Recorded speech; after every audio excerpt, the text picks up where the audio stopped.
You're watching ESPN College Football Primetime. Kennesaw State, their fans piling in as we have a battle of Conference USA folks. Good evening.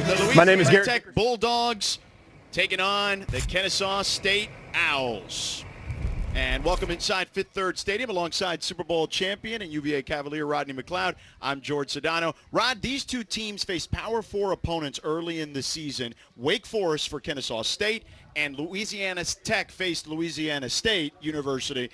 In those games, how did those contests, which were tightly contested, help them moving forward and into this game?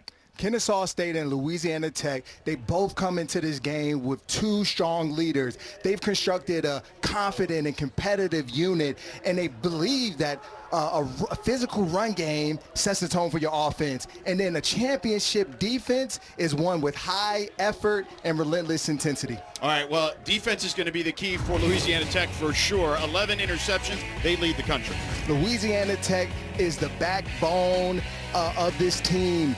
Their defense, the Bulldogs, they are the attack-style defense. They're physical, they're disruptive, and they take the ball away better than anybody in the country. Last week, 5 turnovers, 2 INTs, 1 shifted the momentum, the other one closed it out. Well, they're going to have to be ball hawks for sure in this one because circled number 1 for Kennesaw State at wide receiver, Gabe Benyard, he is going to be all over the field. Gabriel Benyard can beat you in a multitude of ways, whether it's outside with his speed, he can run past you. They put him in the slot. They like to take advantage of the space, the yards after catch ability, and then they'll put him in the backfield to take advantage of his shiftiness and his vision. And then this man has 3,000 all-purpose career yards. That doesn't happen by accident. He is a problem. He's certainly going to be a problem, but a heck of a solution for Coach Jerry Mack, who is a first-year coach here at Kennesaw State. Won 3 MEAC titles at North Carolina Central. Sonny Cumbie at Louisiana Tech, trying to build off some tough seasons to start his career here, his 4th year as the head coach. He's from the Mike Leach tree. Louisiana Tech has won the toss. They have deferred. John Hoyt Chance will kick it off for the Bulldogs. Cody Jones is set to receive for the Owls. Chance boots it, and we're underway. The Owls will begin their first drive at their own 25-yard line. And at quarterback today will not be Amari Odom, who's started the last several games. It'll be Dexter Williams making his 3rd start of the season. Currently the backup heading into this one, though. He'll take the helm. He's a more traditional pocket passer, an older guy, so he's had a lot of reps, Rod. A lot of reps for sure, and the last time, we saw him, especially when he had a start, he struggled tremendously at the start of this season. Very inaccurate, just letting the ball get away from him a lot. But what I saw in that Merrimack game when he had another opportunity was that, look, he improved, he showed accuracy, and they'll look for him to be able to lead this team today. And they're starting off in the Wildcat here, it looks like, with Gabe Benyard. We talked about in the open, you will see him everywhere. But we have a delay of game to start this one as well.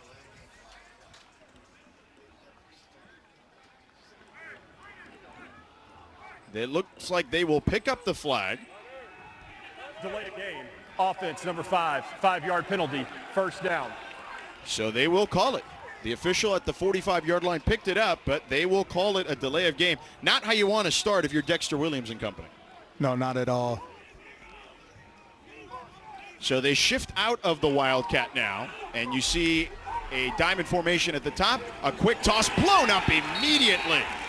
The toss was to Benyard and blown up by Michael Richard. Just a nice play by Richard there, and this is the Louisiana Tech defense. They attack, throwing sideways. They have a lot of speed. You got to be careful. So 2nd and 19, a loss of 9, or check that, a loss of 4 after the penalty. A quick toss to Benyard on the outside. Benyard picks up a couple, still shy of the original line of scrimmage. 6-yard pickup for Benyard. It'll be 3rd down and 13 now for the Owls. And this works in the Bulldogs' favor.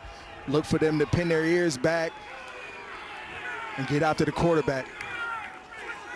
Williams with plenty of time, but now the pressure comes up the middle, and that one, is it complete? It is. It was a dangerous pass there to Gerard Bullock, their tight end. He had to come back for it. Richard tried to get some hands in there, but it is 4th down, and the Owls will be forced to punt. Yeah, not a good start for this Owls offense, especially with a new quarterback. You wanted to see him get into a rhythm, a flow, and there it was stalled out with sideways passing and a lot of negative plays, unfortunately. So Josh Hewitt will punt it. Omari Wiggins set to receive. He's backpedaling, receives it inside his 20. And he finds a seam and taken down near the 30-yard line. A flag on the play. James Ziegler with the tackle.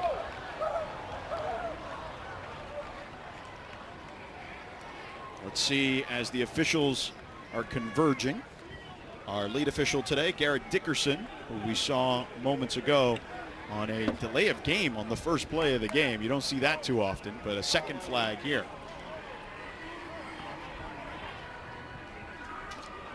Still having a conversation.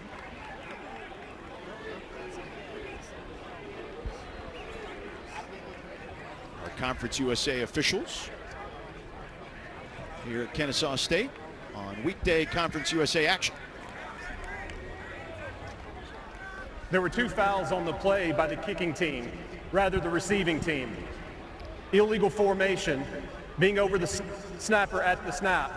That penalty will be enforced 5 yards from the previous spot. Also, during the return, holding receiving team number 15. That penalty will be declined. Replay 4th down. So we didn't get a number on the first infraction, but J.T. Jackson with the penalty there. So we got to line up and do it all over again. One more time. So, and truth of the matter is, this works in the favor of the return team. In my thoughts, you just had to, as a punt team, go down and cover, and now you got to go back and do it all again and catch the second win. And this is a dangerous spot to be in if you're the Owls. By the way, Omari Wiggins normally wears 22, but when he's returning punts, he will wear 81.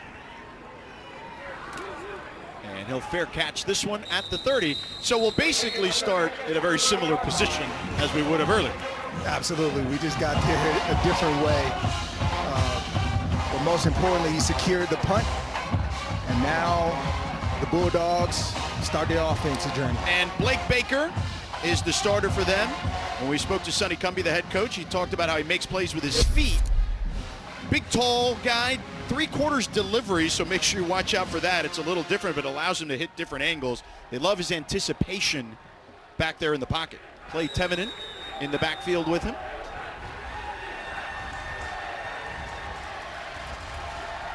And Tevenen up the gut, dragging defenders, gets past the 35. Yeah, Blake Baker, he's a confident quarterback. Good arm, makes good decisions, and they like him. 6-yard gain, 2nd and 4, again to Tevenen. And again fighting for extra yardage. Picks up 3 there. It'll be 3rd and 1 upcoming. Tyler Dunlap and Rod Daniels were able to corral him there. What do you want to see here on 3rd down? 3rd down, let's give a run-pass option. Baker has the ability to pull the ball, so I expect a zone read the edge defender, and then make the best decision possible. Louisiana Tech only 123rd in the nation on 3rd downs out of 136 FBS teams. Baker will take it himself. Baker gets the 1st down as he gets to the 42-yard line. Good block there by his tailback, Clay Tevenen. Pickup of 3. Really good block. And this is an area that they said they wanted to see improvement of from Tevenen. And there he is in this first drive, having to put his nose right on the defender. And Baker gets the 1st down. Baker, the redshirt sophomore, Tosses it there to Singleton. And Singleton picks up a couple. 2-yard gain, 2nd and 8 upcoming. You'll see a lot of similarities in these offenses. You know, they want to build the offense through the run, but they also do some sideway passing because they like their playmakers in space, particularly in those slot positions.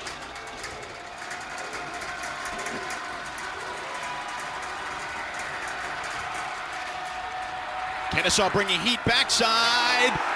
And Baker's hit by Rod Daniels. It'll be incomplete, though. Able to get it off in time. 3rd down upcoming. That was a close one. They came with a corner blitz as well as Rod Daniels. And Baker just got it off in time.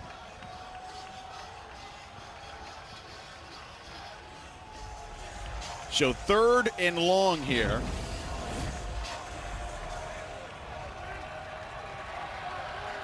Third and 8. Baker steps up in the pocket, checks it down to Tevenen. Tevenen makes a man miss. Now darting past the 1st down and then some as he goes out of bounds in Owls territory. What a play there by Tevenen, showing off his wheels, a 17-yard gain.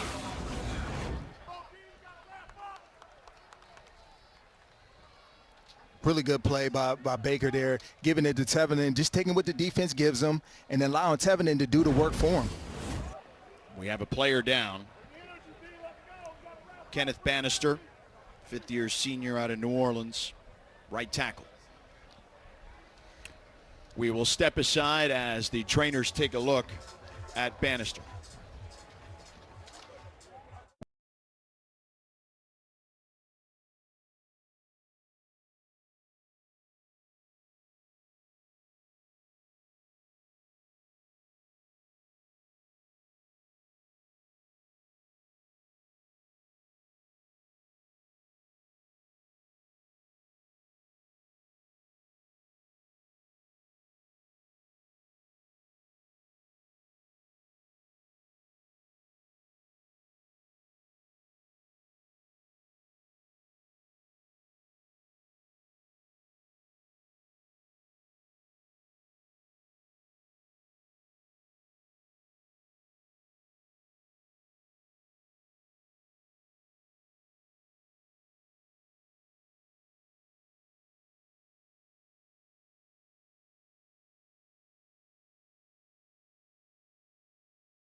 Scoreless here early on. Kennesaw State, Louisiana Tech. Kenneth Bannister, the right tackle, 5th-year senior from New Orleans, in the tent. And Brett Canis is in at right tackle. Louisiana Tech, Sonny Cumbie, year 4, Some pretty famous alum, as you see there, and plenty of success in women's basketball. And they're looking for some success this season as they start the year 4-1 here in football in Conference USA. Baker. Got plenty of room on the outside, and they meet him at the 35, and he's dragging defenders, pushing forward. Picking up a couple of extra yards, picks up 6. Put it in the hands of Baker, seeing them get a lot more involved in this run game to start this game, and they like something on that right side. Just 6'5", just a big frame, hard to bring down. 6'5", 220 pounds.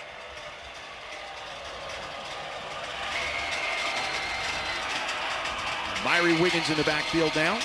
He gets the handoff, and again on the right side, picks up the first down to the 25-yard line. What is going on there on the right side?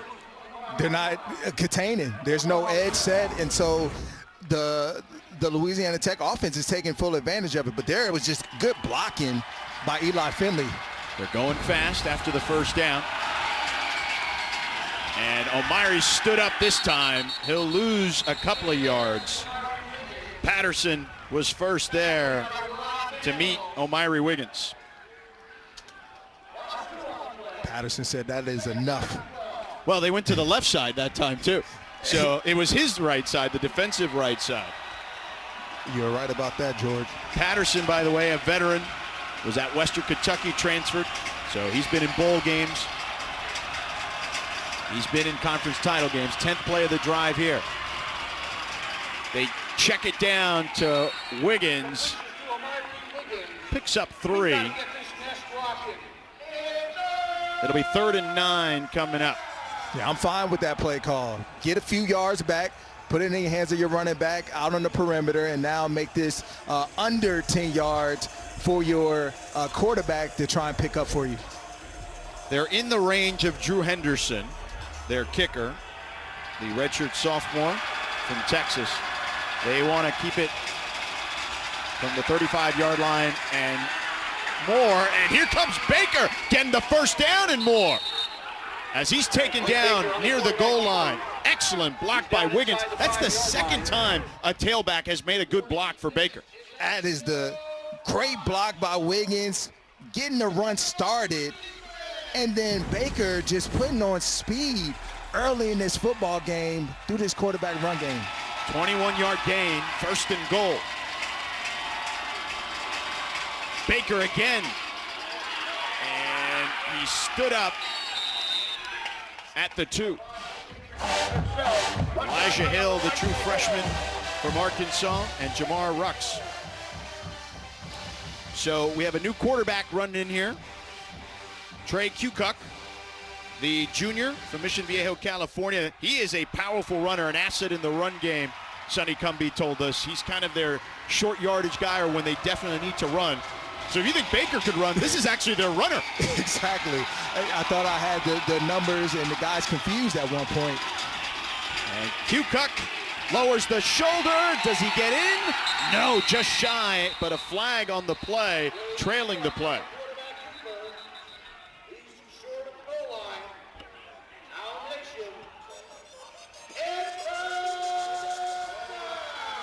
We'll see what the flag is about.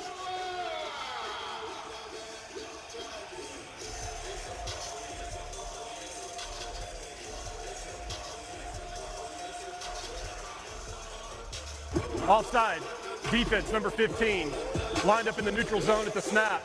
The penalty will be enforced half the distance. Goal, 2nd down. So that's 5 Hamilton, the redshirt sophomore out of Stockbridge, Georgia.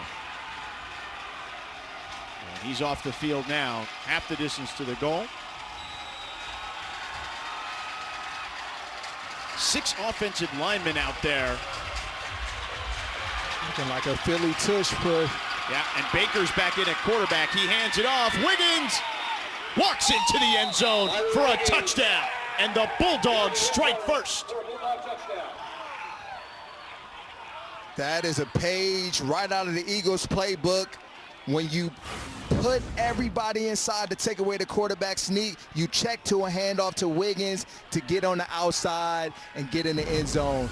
I believe I saw that last week from Saquon Barkley. 13 plays, 70 yards. 6 minutes and 2 seconds off the clock. Henderson for the extra point. Is up and good. And the Bulldogs again get out in front early, 7-0. Blake Baker putting his run game on display, and which led to this Wiggins walk-in touchdown.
This is our next WWE event, the 7th annual Crown Jewel for the first time down under in Perth, Australia. Saturday morning at 8 a.m. Eastern, 5 a.m. Pacific. John Cena continues his retirement tour, plus the men's and women's Crown Jewel championships are once again on the line. Unlock your access and stream it exclusively on the ESPN app or go to stream.espn.com/WWE.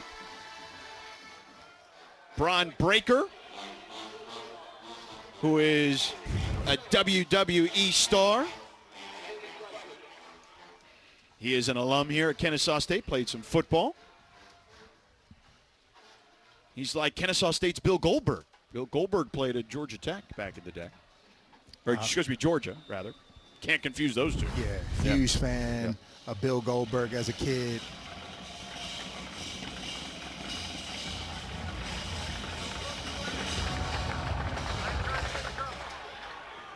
Kickoff here. Kennesaw State fumbles the ball and tripped up inside the 15.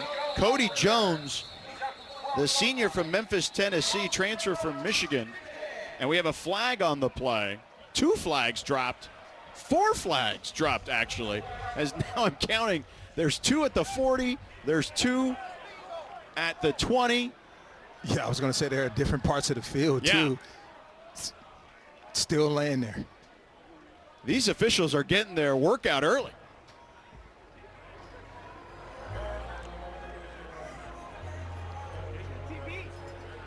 They got a lot of laundry out there, more than you and I probably did combined this week. That's for sure. Shout out to my wife. She does the laundry for me. Holding, return team number 10. That penalty is declined. Also holding, number 42. That penalty will be accepted. Half the distance to the goal from the end of the return. First down. So that's Ethan Tukes, and then Carson Moss is the one that'll be accepted. By the way, Tukes is starting at corner right now for Caleb Alford today. We noticed that just a few moments ago. So their backup corner who had one of the infractions. That one declined. Yeah, but what an unusual start for this Owls offensive team, that's used to their first 15 being locked in, dialed in, and executing at a high level. Now they've been working backwards in these first 2 drives. Yeah, they've been good on the script for sure. Dexter Williams, again, the backup, making his 3rd start this season. Hands it off to Coleman Bennett.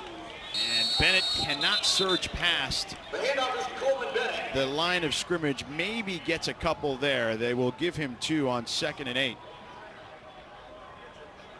Sifa Leota, they call him Chief with the tackle, number 42. And Coleman Bennett, son of Donnell Bennett, national champion at the University of Miami in 1991, played with the Chiefs for 7 seasons. A toss to the boundary to Benyard, juggles it for the moment, bouncing off defenders after he regains the football. Michael Richard and Jamal Shelby Jr. were right there with him. A short gain on the play, 3rd down upcoming. Yeah, right now they're trying to lean on their dynamic playmaker and Benyard to create something for them on the outside, but just good tackling and rally by this Bulldogs defense. 3rd and 4. Williams pressure and batted away. Alonzo Jackson Jr. getting the start at middle linebacker today because Makai Mason is out in the first half due to targeting last week, making his impact felt early. Alonzo Jackson coming hot off the edge, and he doesn't stop like most would. He continues on through the quarterback and gets his hand on that football. And now it's 4th down. Back-to-back 3 and outs for the Owls. Dedrick Latulis back to receive this time for the Bulldogs. Josh Hewitt from his end zone will punt it. And this one a spiraling punt. Nope, it's actually Wiggins back there who will receive it. And Wiggins tripped up shy of the 40-yard line. And we will step aside. A 56-yard punt and a short return of 10. 7-0 Bulldogs.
Here's our Saturday SEC on ABC College Football triple header. We'll have number 8 Alabama and number 14 Missouri at noon Eastern.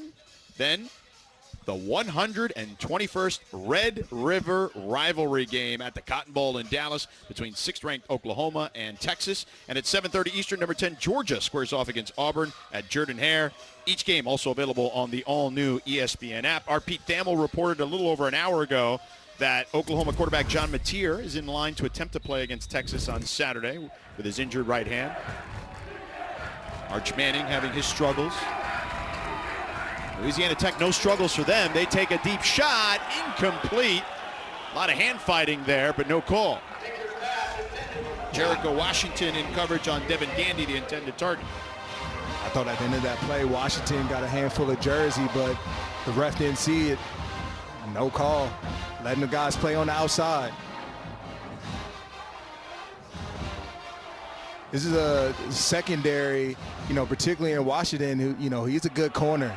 Plays off, plays press very well. Baker keeps and pounded at the 40-yard line. It looks like he was trying to get it to the tailback, but the tailback did not really wait for him. It did look like an RPO. I just don't know what was supposed to transpire there. A big third down for these Owls right here. Can they find a way to get a stop? Louisiana Tech on third downs the last 2 games, 6 of 27. We mentioned they were 123rd in the country coming into this one. Today, 3 of 3 on their first drive. Try to get your offense the ball back with just some space to be able to operate. 2 receivers at the bottom of your screen. Baker looking to the top of the screen. On the back shoulder throw is incomplete. That one intended for Trey Averhart. Yeah, I talked about it a second ago. Washington, a real stout corner on the outside, just gaining control of the receiver. And when he moves, I move. Just like that? Just like that. So 4th down here. And we'll see John Hoyt Chance, the punter. Gabe Benyard back to receive. We know how dangerous he is. We've talked about it in the open as a receiver and a returner. Lets this one bounce. And they will have tough field position, the Owls, to begin this one at the 5-yard line. Good punt there by Hoyt Chance. Really good punt because, Benyard, he's a guy that catches everything. He doesn't leave too much. He doesn't allow the ball to hit the ground too much, and that is a big advantage for them, like they talked about in our meetings, especially when it comes to field position. So to see him let that one go, credit to the punter. Yeah, Coach Mack told us he is definitely a guy that wants to put pressure on the other team on special teams. But you see him lined up there. 6 offensive linemen for Kennesaw State as they've struggled to protect the quarterback. The Owls they need to find a way to get a first down. Start to flip the field a little bit. They're starting deep in their territory every drive. On the roll and a completion there to Ravar. Williams connects with Lyndon Ravar for the first down. And that's to feel really good for Dexter Williams. You've been struggling these first couple drives. Get him outside the pocket, let him throw, and a nice timing throw on the sideline that was accurate. First down. They finally get off the schneid. Play action for Williams all day. Nobody open though. And wisely throws it away, but took a hit at the end there by the true freshman, Zarek Hill, who is starting today with Colby Fields' injury. Colby Fields, one of their best linebackers and one of their leaders. We have a flag on the play. That may have cost him, George. It may get a personal foul. It was close to the sideline. The young man from Ruston, local kid for the Bulldogs. Personal foul, roughing the passer, defense number 21, 15-yard penalty, automatic first down. Freshman mistake. Freshman mistake for sure. Ooh, I don't know about that. Yeah. I think he did everything that you're coached to do, and not to put your body on him. He let up. I don't know if I like that one. I'm with you, Rod. 6 offensive linemen still out there for the Owls. Bennett with a big hole up the middle. He bursts through, picks up the first down. An 11-yard gain for Coleman Bennett. The power of what one first down will do to you and the level of confidence that now it exudes onto your offense. Williams, design rollout, tiptoeing the sidelines. Be careful, he might have stepped out. Zion Nason chased him out. Ruling on the field as the quarterback stepped out of bounds prior to the pass. Wow. That's not what you expect from a guy who's played that much football. And I was going to say that for an experienced quarterback like Williams, I expected him to do exactly what he did a couple plays ago and let that ball just go out of bounds. Instead, he put it in risk. He has to protect the football because we talked about it. This Bulldogs defense, #1 in the country when it comes to turnovers. The transfer from Georgia Southern prior to that at Indiana. And we have a timeout for Jerry Mack's squad. They want to talk some things over. It's been certainly an uneven start for the Owls. Absolutely. And the past 2 games, they have started the game in the first quarter with 21 points. That is incredible. That, like, the first 15, their level of preparation, what they're seeing on the field, it went back to what they repped in practice, and they executed at a high level. And so that was one of the keys in this game for me. Can the Bulldogs defense contain this Owl offense and not allow them to get off to a fast start like they've done, which have both ended up in a win for them? For Kennesaw State, their first quarter points, as you mentioned, Rod, 42 points in the first quarter in their last 2 games, 21 apiece. Their first 3 games, only 6 total points. So the fast starts have been a recent phenomenon for Coach Jerry Mack. You see his resume. First year here at Kennesaw State, was with the Jaguars as their running backs coach most recently. Williams, pressure, lofts one down the field, too far for his intended target. Christian Moss. Jakari Foster in coverage. And Moss had a couple steps on the defender. If Williams saw him earlier, he would have probably connected, but instead he waited, made it a more difficult throw, allowing the defender to catch up. 3rd and 16 now. Now this works into the favor of the Bulldogs again. They're a stingy defense that tackle well. The toss to Benyard on the wide receiver screen makes one man miss, but that's about it. A gain of 1 on the play. Jacob Fields corralled him pretty quickly. 4th down, and the Owls forced to punt again. And you got to say that Dexter Williams play where he stepped out of bounds cost them. They had momentum on the drive prior to. It did cost them. It's the little things in this game that come back to haunt you. But I am pleased by their progress on this offensive drive because look what you did. You flipped the field a little bit, and it's about just getting a couple first downs a drive at the least. Latulis will fair catch it inside the 20. 44-yard punt by Hewitt. No return. Blake Baker trotting out again for the Bulldogs. Baker looking good, making plays with his feet today. He's got 33 yards on the ground, 5 carries already here in the first quarter.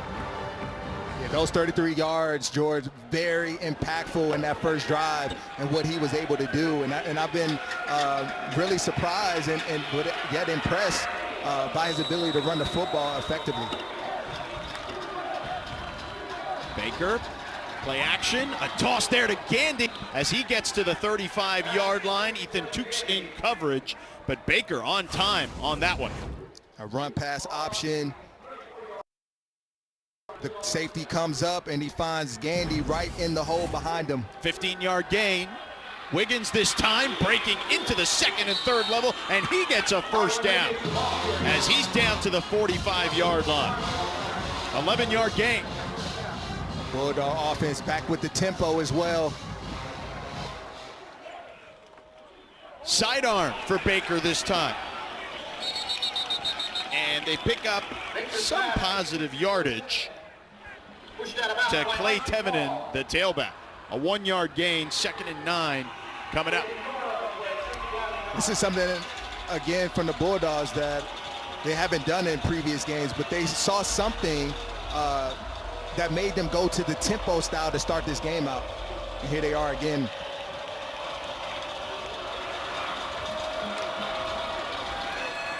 Baker will do it himself. Runs into a wall at the 47-yard line. Barron Hobson, one of their best middle linebackers for the Owls. They say he's best in the box, and we just saw it there. Yeah, Barron Hobson is a guy that gets to the football. He has 46 tackles on the year, and a lot of it comes with just his film study and being able to identify these run sets and how these offensive line move. 3rd and 8 for Baker.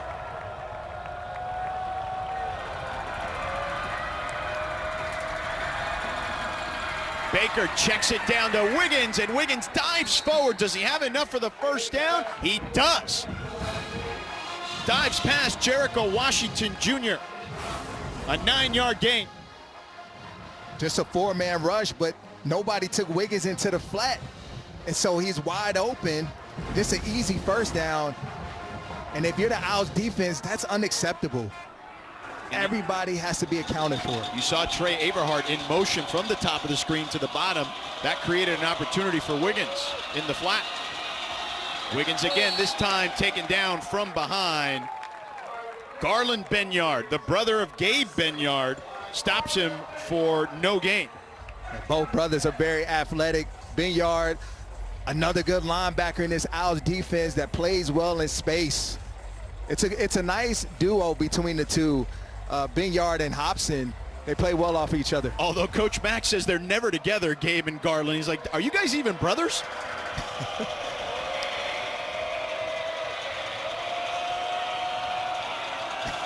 He did mention that. Will they snap it before the end of the quarter? They do. Baker gets hit, throws it away. Hit there by Tylon Dunlap, one of the leaders of that defensive line group. The heart and soul of the defense, the coaches told us.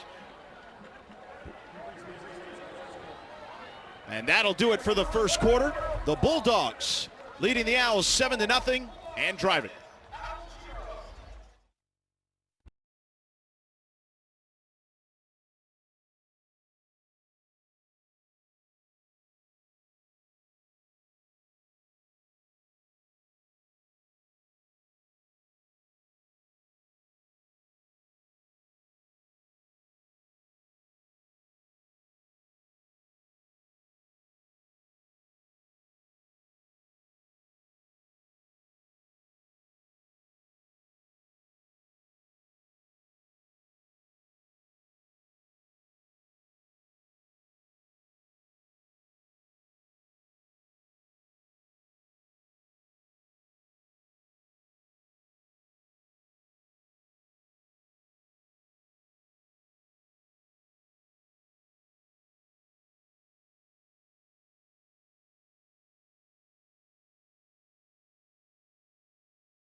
for it.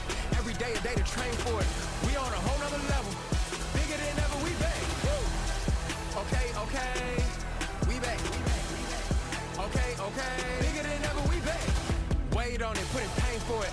Every day a day to train An for it. early season Conference USA battle here. Weekday Conference USA. George Sedano, Rodney McLeod with you here at Kennesaw State as they host the Bulldogs of Louisiana Tech.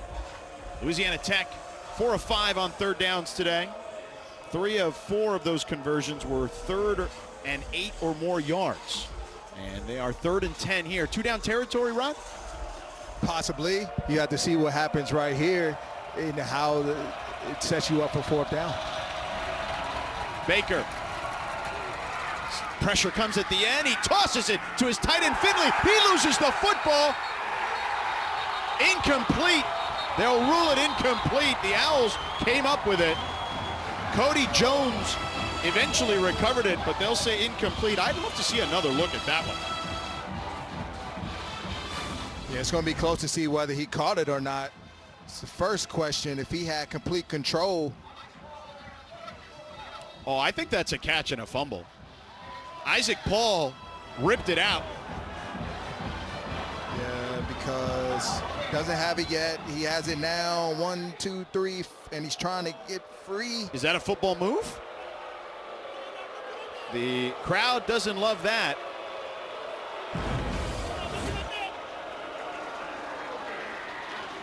Chance to punt it. Benyard ready to receive. Fair catch inside the 10. Yeah. So Jordan, maybe I don't even know what is a football move nowadays. So much has changed. Sometimes they go off of the amount of steps. Sometimes they go off of the actual movement of the offensive player. I thought he regained control. Yeah. He bobbled it, to your point initially. Yeah. And then he did possess the ball. And then I thought he made a couple of moves trying to break away from the defenders. Exactly. And the crowd here felt similarly to me and you. Let's take one more look as Eli Finley juggles it. Now he's got it. Yeah, there's a couple of steps. I mean, it's not, as I watch it back, maybe not as easy. Yeah, and maybe they say Paul still has his hand technically in on there. that football. Perhaps. Williams with time over the middle to Rivar and picks up a handful there. Make it 7 officially. A handoff to Bennett, and Bennett picks up the first down as he gets past the 20. And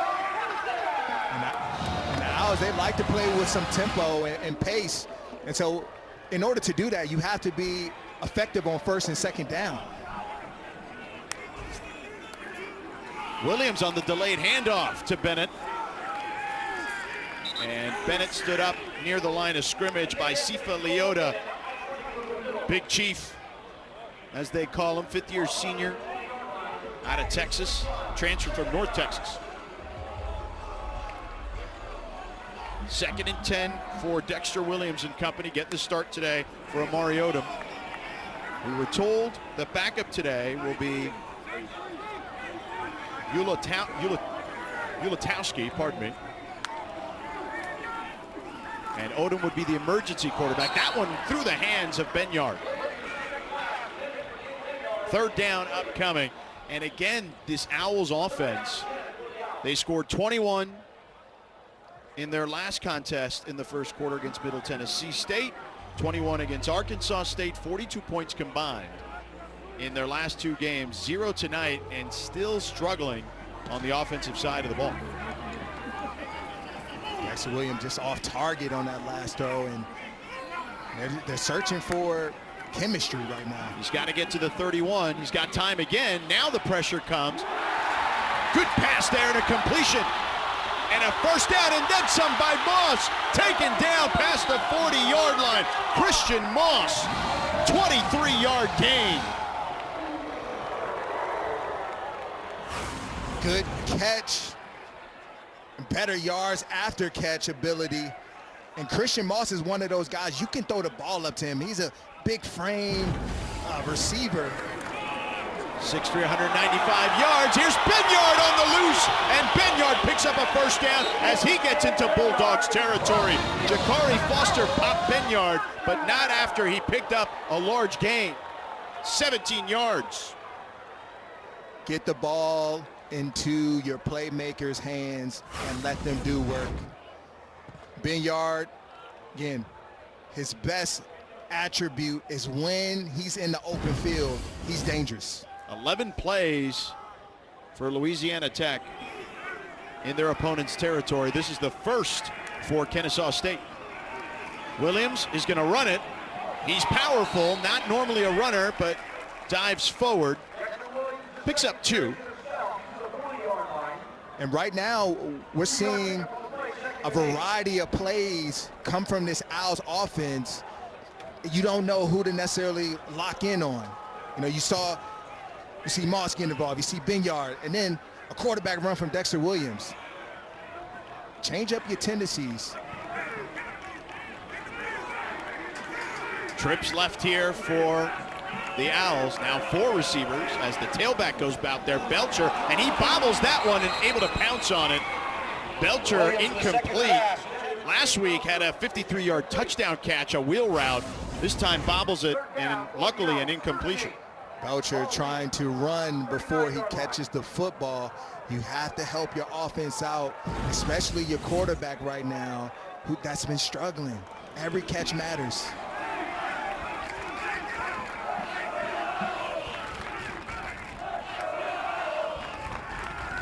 Williams, pressure in his face, jump pass is complete near the marker to Clayton Kopic, the true freshman from Atlanta. And they'll give him the first down. 8-yard gain.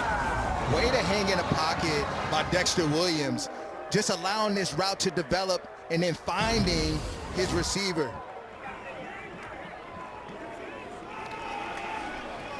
And Belcher goes straight forward on this one.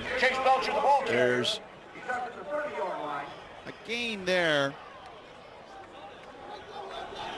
of about 2.5.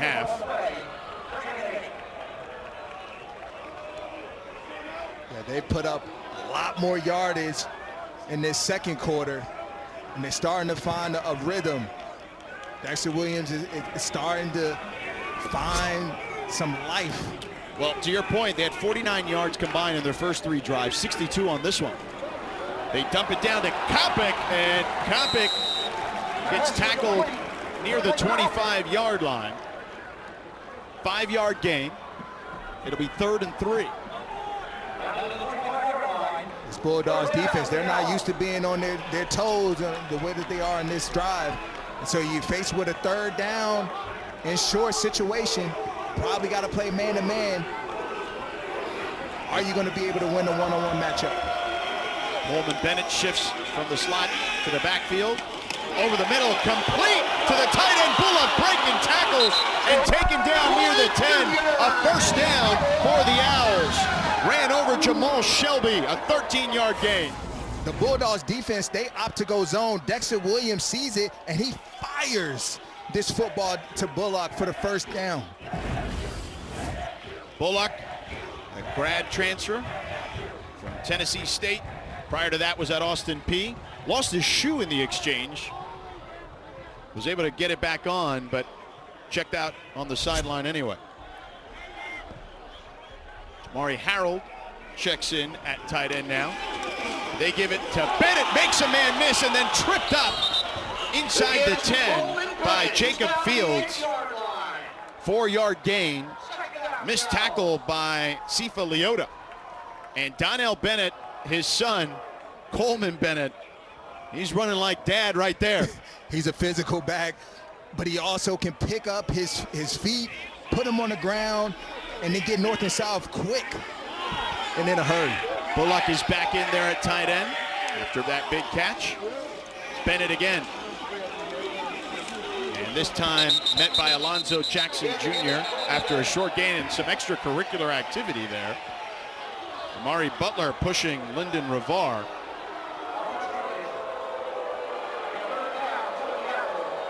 It's 3rd down for the Owls. That's probably a frustration push Brevard blocking Butler to the end of the whistle. He doesn't like it. Kennesaw State on third downs in their first 3 drives, 0 for 3. On this drive, 3 for 3. Time for Williams, throws to the end zone, touchdown! A man in his face, but he finds the true freshman from Atlanta, Clayton Kopic, for the score.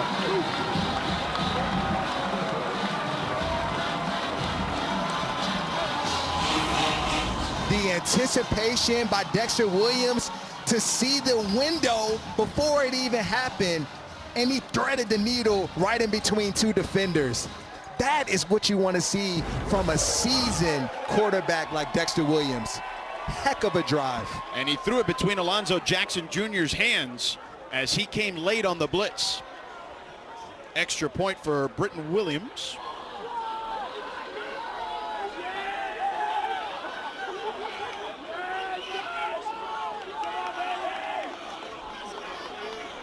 And after watching Dexter Williams on film, I noticed that he throws the ball very powerfully. It gets there in a hurry. He just has to understand how to control it and when it's appropriate. And that touchdown called for it. Williams' extra point is up and good. We are tied here at Kennesaw State between the Bulldogs and the Owls. Clayton Kopic, his first career touchdown reception. Dexter Williams catching fire, catching flames that drive, and he finishes off with a touchdown.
Kickoff your Week 6 NFL Sunday at 10 a.m. Eastern with the Countdown crew on ESPN and the all-new ESPN app. They'll have all the early breaking stories, injury updates, and previews of each game.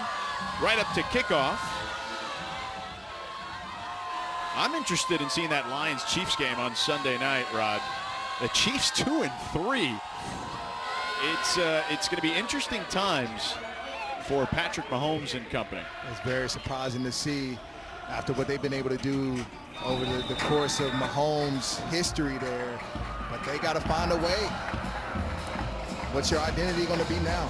The Owls tied this one up 15 plays, 92 yards, 4 third down conversions. They boot it here, and Gandy to bring it out, and finds a seam. and taken down at the 25-yard line. A 22-yard return on the kickoff. We've got a ball game here, Ron. We do have a ball game. Teams have settled in. You've seen a lot of back and forth, and you would think that this Bulldogs team would be up right now by the way that they've controlled the field position battle in the game. But here they are, 7-7 in the second quarter. Trey Kukoc in the game now. Again, you'll see both quarterbacks for the Bulldogs. He's more of a runner.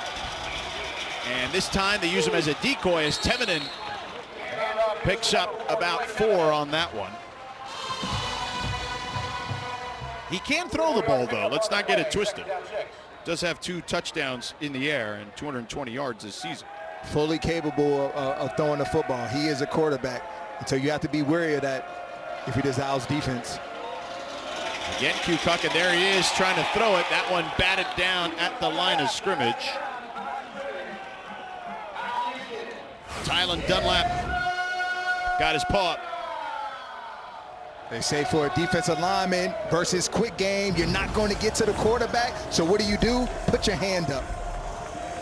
3rd down upcoming, 3rd and 6. I would imagine a lot of the playbook's still open on 3rd and 6.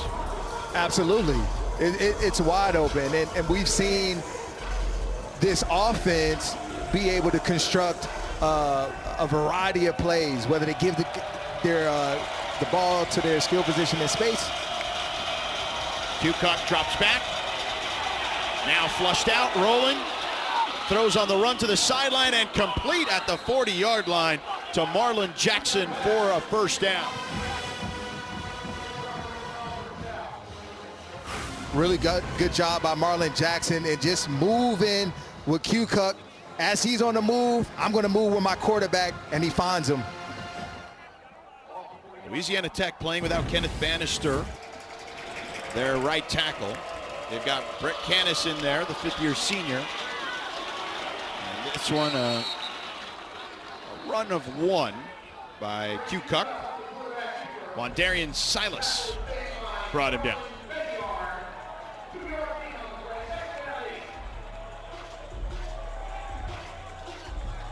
See what this Owls defense opts to do with Kukoc still at the quarterback position, whether they start to send some pressure at him or whether they sit back in zone. Kukoc, play action, pressure surrounding him, and it's picked off. Cody Jones going the other way and taken down. That looks like it could be a horse collar at the 15-yard line. Clay Tevenen brought him down as there's multiple flags on the field.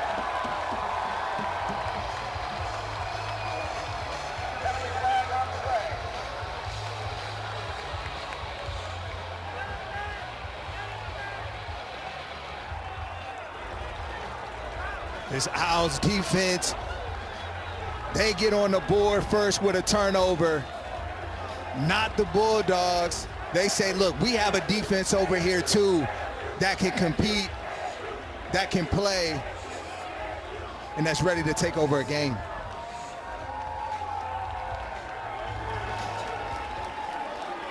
Our lead official, Personal foul, horse collar tackle on the original offense, number 4.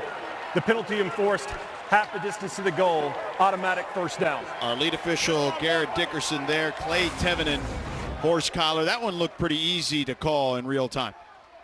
Absolutely. But the pressure caused that interception, and Cody Jones was just in the right spot, just doing his job. That's all it's about, doing your job. And then at the end there, you see Tevenen with the horse collar. We'll step aside, all even at 7 apiece. The Owls threatening.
Introducing SportsCenter for you, personalized every single day.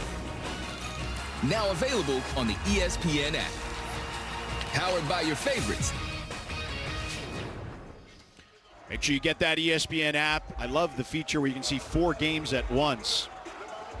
And some bad news for Louisiana Tech. Baker, the quarterback, Blake Baker, walking to the locker room. That's coming off the heels of Trey Kukoc throwing an interception that put Kennesaw State in the red zone.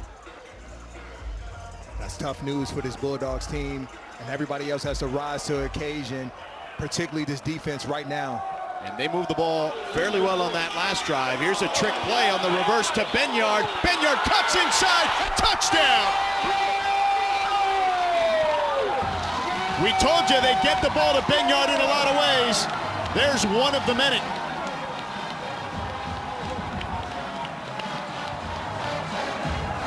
This Owls offense, they dial up a nice design play, going against the aggressiveness and the speed of this Louisiana Tech defense. They bring a reverse around for Benyard for a touchdown.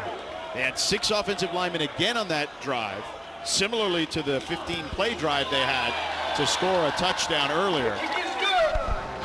Louisiana Tech, only their second rush TD allowed this season. But Benyard is a special player. Put the Owls up early.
We'll have 2 Monday Night Football games for you next week. Josh Allen and the Bills take on Michael Penix and the Falcons at 7 Eastern, 4 Pacific on ESPN and ESPN Deportes.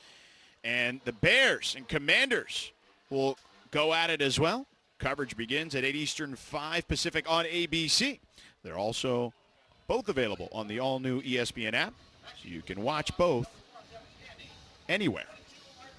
George Sedano, Rodney McLeod with you here. Kennesaw State with a 14-7 lead against Louisiana Tech. That Commanders-Bears game to me is always going to be intriguing because of the 2024 draft. The top 2 picks, Jaden Daniels, and Caleb Williams. Gandy with the return, and he is plowed just past the 15-yard line. Ran into his own man and taken down.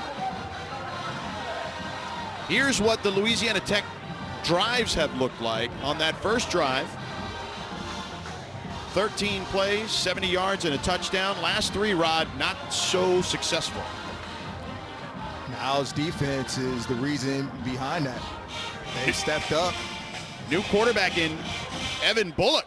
So Trey Kukuk is on the bench at the moment, the redshirt freshman from Texas.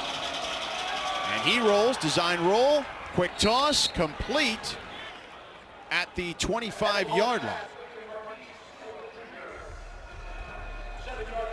Marquise Singleton with the catch. And there's Evan, 6'5", 220, similar build to Blake Baker, who's in the locker room at the moment. Very similar. And they showed you right there that first play, their belief in him. The third-string quarterback blitz coming. Wiggins breaks free for a moment. Does he have enough for the first down? He does. Baron Hobson brought him down. And Bullock took a shot there when the blitzer hit him after he handed off to Wiggins. He did take a shot. That'll make you second think the next time the zone read comes about. Design rollout, again a toss here. And it's called complete on the field, but now an official comes in and says incomplete. Ruling on the field is an incomplete pass. It was to Gandy on the near sideline. Yeah, Bullock just has to get the ball up a little bit because the first time Singleton helped him out. This time they're saying it's incomplete, but Does that look like a catch to you? Does it hit the ground? yes, Oh, it hits does the right ground. there. That's the right angle. Great Ruling on job the there field of by an our crew. incomplete pass is under further review. Yeah, the first angle, it looked like it could have been a catch, but that second angle nailed it. Yeah, that Excellent showed work. it. So they'll review it, but that once they see that backside angle, this one right here.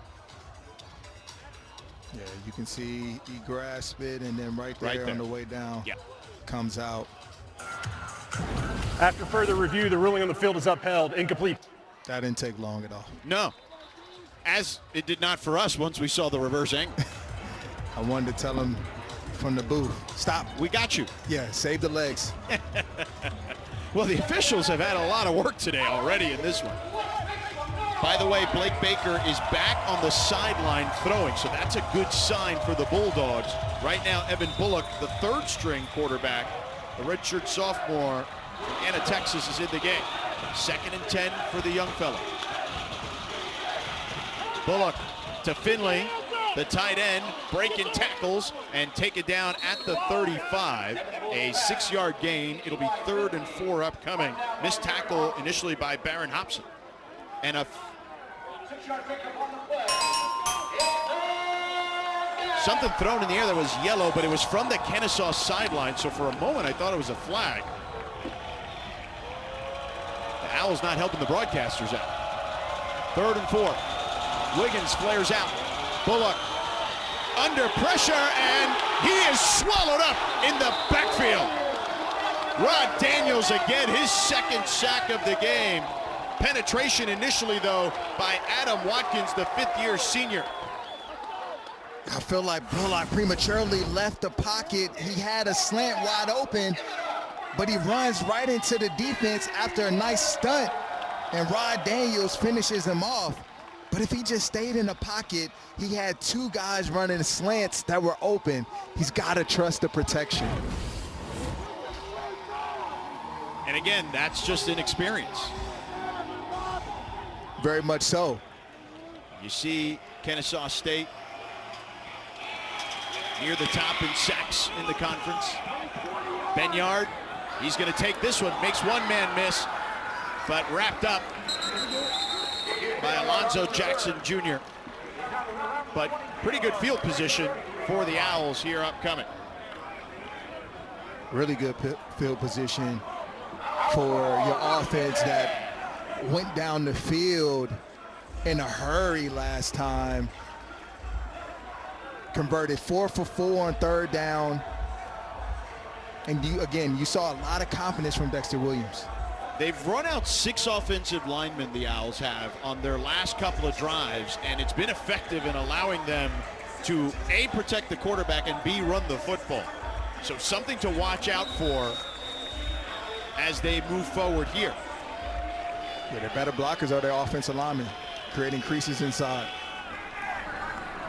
Coleman Bennett in motion. They give it to him, and he's tackled immediately and pile driven to the ground by Michael Richard. Michael Richard with the tackle, a loss of 2 on that play. Richard has been out there a number of times on the perimeter, just defeating blocks. And there, he defeated another one and then finished it off with a nice tackle. Keep an eye on Gabe Benyard in the slot at the bottom of your screen. They hand it off to Bennett again, tries to turn the corner, but Jackson wrapped him up quickly. Not much there. A gain of 1. It'll be 3rd and 11 for the Owls.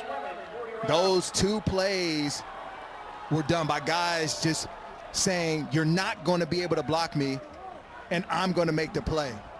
That is what I've seen on tape from this Bulldogs defense.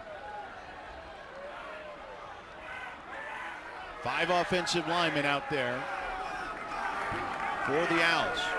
And you see a large shift as all their receivers are now at the top of the screen. And that one is connected with Benyard. And Benyard, though, can't get the first down. Gives him some breathing room, though. Dangerous throw. Woo, that one was almost picked off. I thought that one Jakari Foster, yeah, written all over it. And if Jakari Foster would have caught, that would have been number 4. But good pickup block. Could have been a block in the back, but no call. Latulis to receive.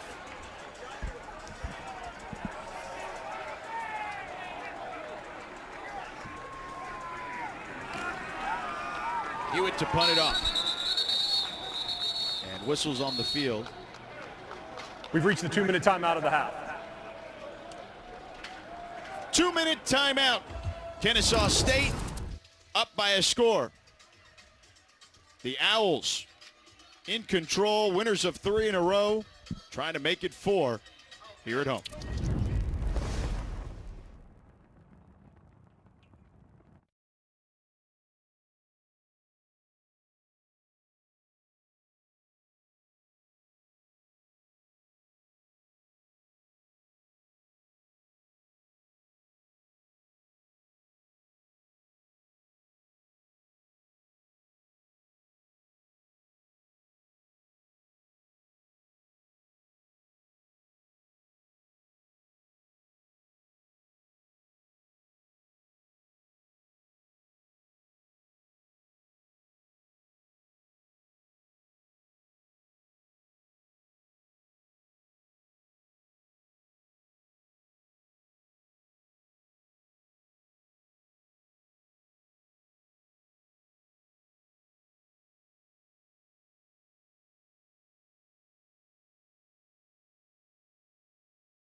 Blake Baker, the starting quarterback for the Bulldogs, went to the locker room. He's back on the sideline, was tossing moments ago. Kennesaw State up 7. A tale of 2 quarters, Rod.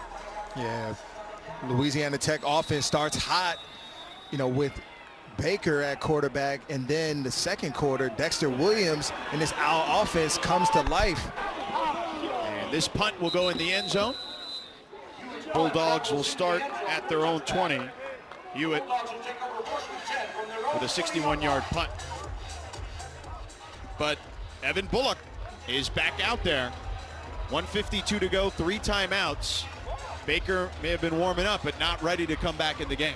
Yeah, still saw him grimacing a little bit and probably electing to just keep him out right now. You don't want to put him in harm's way. And let's see what the young man can do in Bullock. Bullock, redshirt sophomore.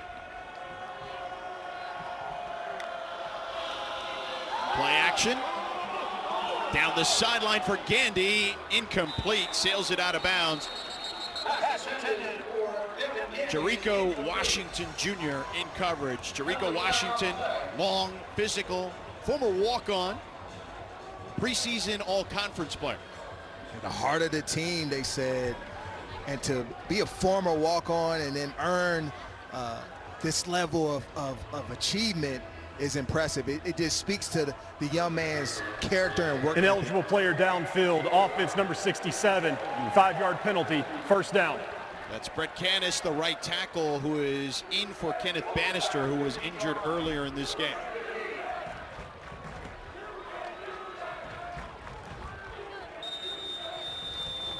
It'll be 1st and 15 now for Bullock and company.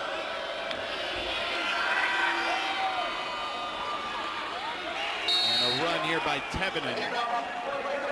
Maybe 2.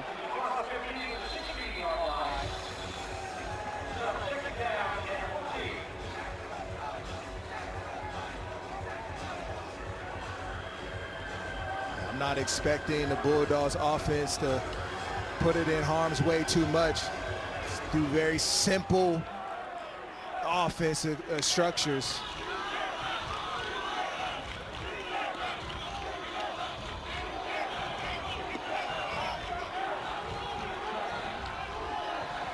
Look, the redshirt sophomore played last year. Was an all-freshman player in the conference, but still very young. He throws this one incomplete. A lot of black shirts in the area intended for Eli Finley, the captain. Antonio Stevens got a hand in there. Bullock's going to want that one back. He had Marlon Jackson on the sideline wide open.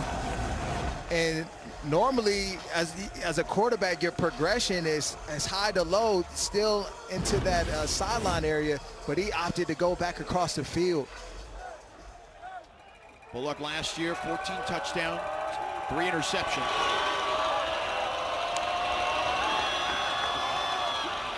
Pump fake, throws it over the middle, incomplete. Marlon Jackson on the wide receiver screen. And it's 4th down. Really good job by this Owls defense at getting off the field in a hurry to get the ball back for your offense with good field position.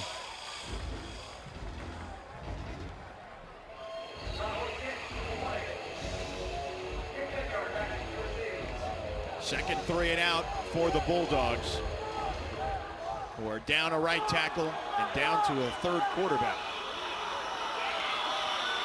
Chance to punt it. He boots this one. Benyard is going to have room to run. Cuts it back inside, makes a man miss, and taken down from behind by Alonzo Jackson Jr., who's been very active in this one. The Owls with excellent field position. Now the question is, can they take advantage of it, George? With 42 seconds left. 2 timeouts. 2 timeouts, you're around midfield. That's plenty of time to get in scoring position. They trust Britton Williams, the kicker, from 50 yards and in. Has a long this year of 44 against Merrimack.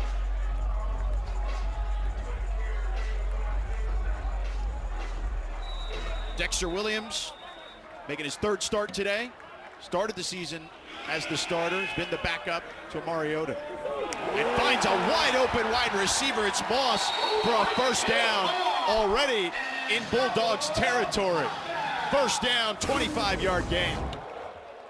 You look here, the defense aren't playing their lanes well. They don't drop deep enough, and there's a dig right behind, and good catch by Moss.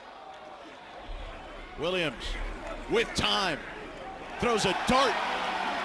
And this one near the sticks again to Moss. It'll be about a yard shy.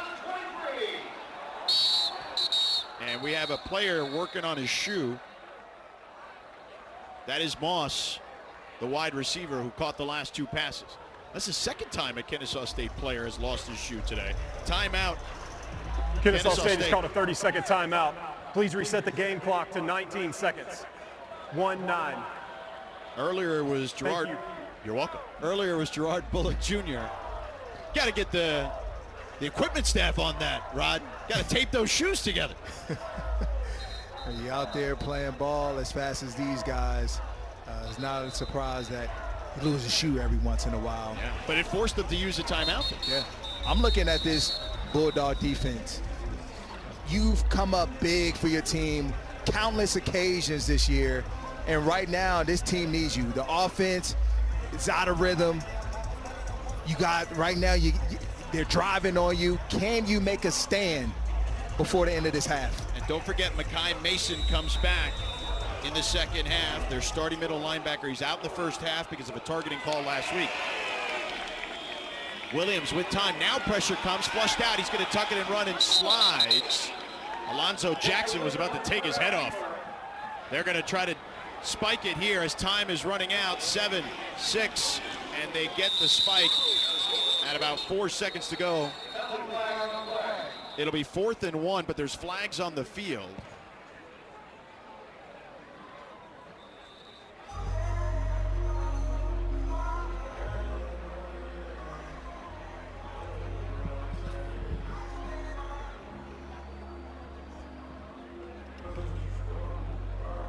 As we wait for the officials, in the second quarter, Louisiana Tech only has 28 yards. Kennesaw State 140. It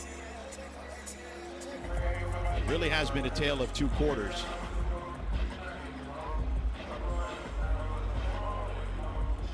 But let's get the official first, and I'll ask you a question here.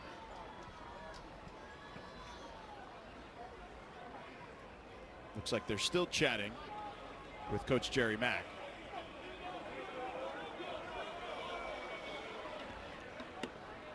Offside.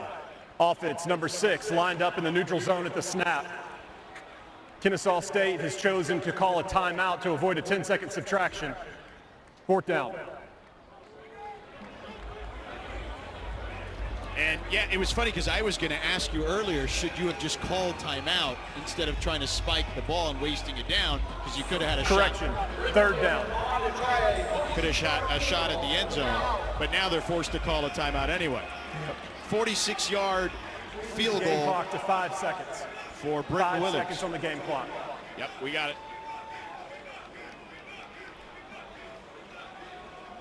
It would be a season long for Williams.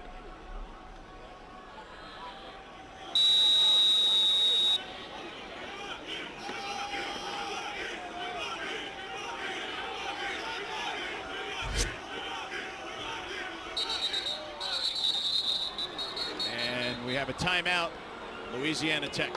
Icing the kicker. Louisiana Tech has called a 30-second timeout. Sonny Cumbie. Well, listen, you can't take it home with you. You got timeouts to use, you know what I mean? Use it. Yeah. Make this kicker think about it a little longer. Yeah, he's got 2. He can't do back-to-back timeouts. Correct. But it's critical right now that if you're the Owls, you need to make sure that there's no penetration. If you're the Bulldogs defense, you're saying watch the ball and then get your hands up, because of the distance of this field goal. It may come off a little lower than usual. Let's see how that plays out. Again, a 46-yard attempt for Britton Williams. is a season long.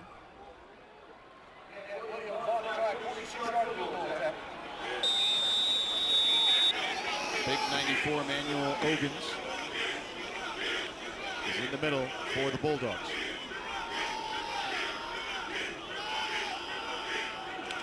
Good snap, good hold, the kick. Off the upright, he dunks it.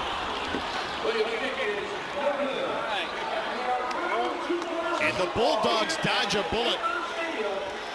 A really good rush by that Bulldogs special teams unit. He had a lot of people in his face. Here's one more look at it.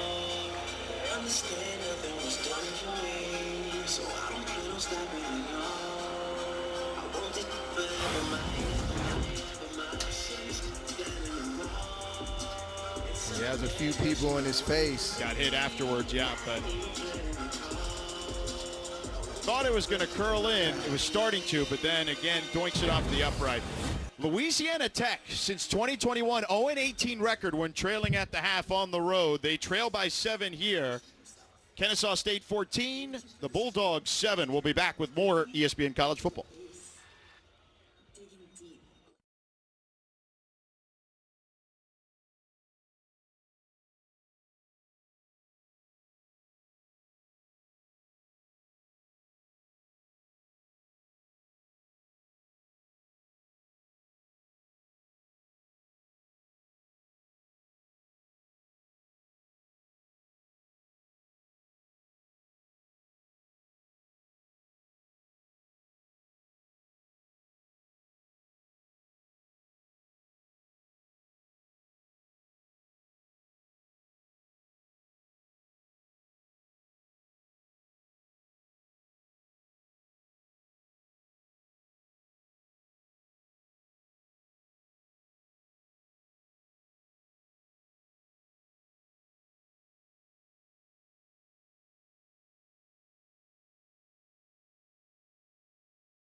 And we welcome you inside the halftime report alongside the national champion, Trevor Manich.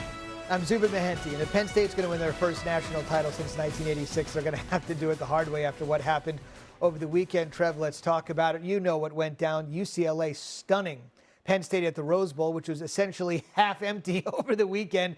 But Jerry Neuheisel, who always said he wanted to have a role with UCLA, it's a day of a lifetime. Nico Iamaleava bouncing back from what had been a really tough season with what has to be the stat of the year, Trev. Prior to this game, UCLA had not led for a single second in any game they had played this season, and then they knock off the Nittany Lions, and that's where we should keep the focus here. Take us inside how Nico was able to literally do anything he wanted. He vaporized the Penn State defense to the tune of 42 points, and Nico had 128 yards rushing, and he kept breaking out for the exact same reason, and I want to show you what that reason is. Okay. But Zubin, I want you to tell me when we're done, was it a reason that was being physically beat by Penn State's defense, or was it that they mentally beat themselves? All right, I'll keep an eye out. Here's just one of the big plays that Nico had on the ground. He gets out, there's some bad tackling, off he goes. Now the question is, how did he keep on breaking out like this? And the answer actually is pretty simple, and it's pretty consistent. Now this guy is going to go all the way back around and get himself out of the play by running behind the quarterback. This guy is going to throw a big move and go into here. So that's going to open up a huge gap. So now this guy's back here reaching for the quarterback. He's supposed to be here even with the quarterback to contain it.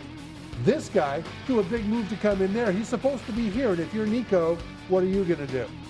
You're going to come busting out of there. This happened 5 or 6 times in this game, and it's one of the things that led to those 42 points by UCLA. So I want to ask you, Penn State's defense, were they just beat, or did they beat themselves? Feels like the latter. Yeah, and that's exactly what happened. They've got to look at that tape and be sick because UCLA didn't block them out of the way. They just ran out of the way.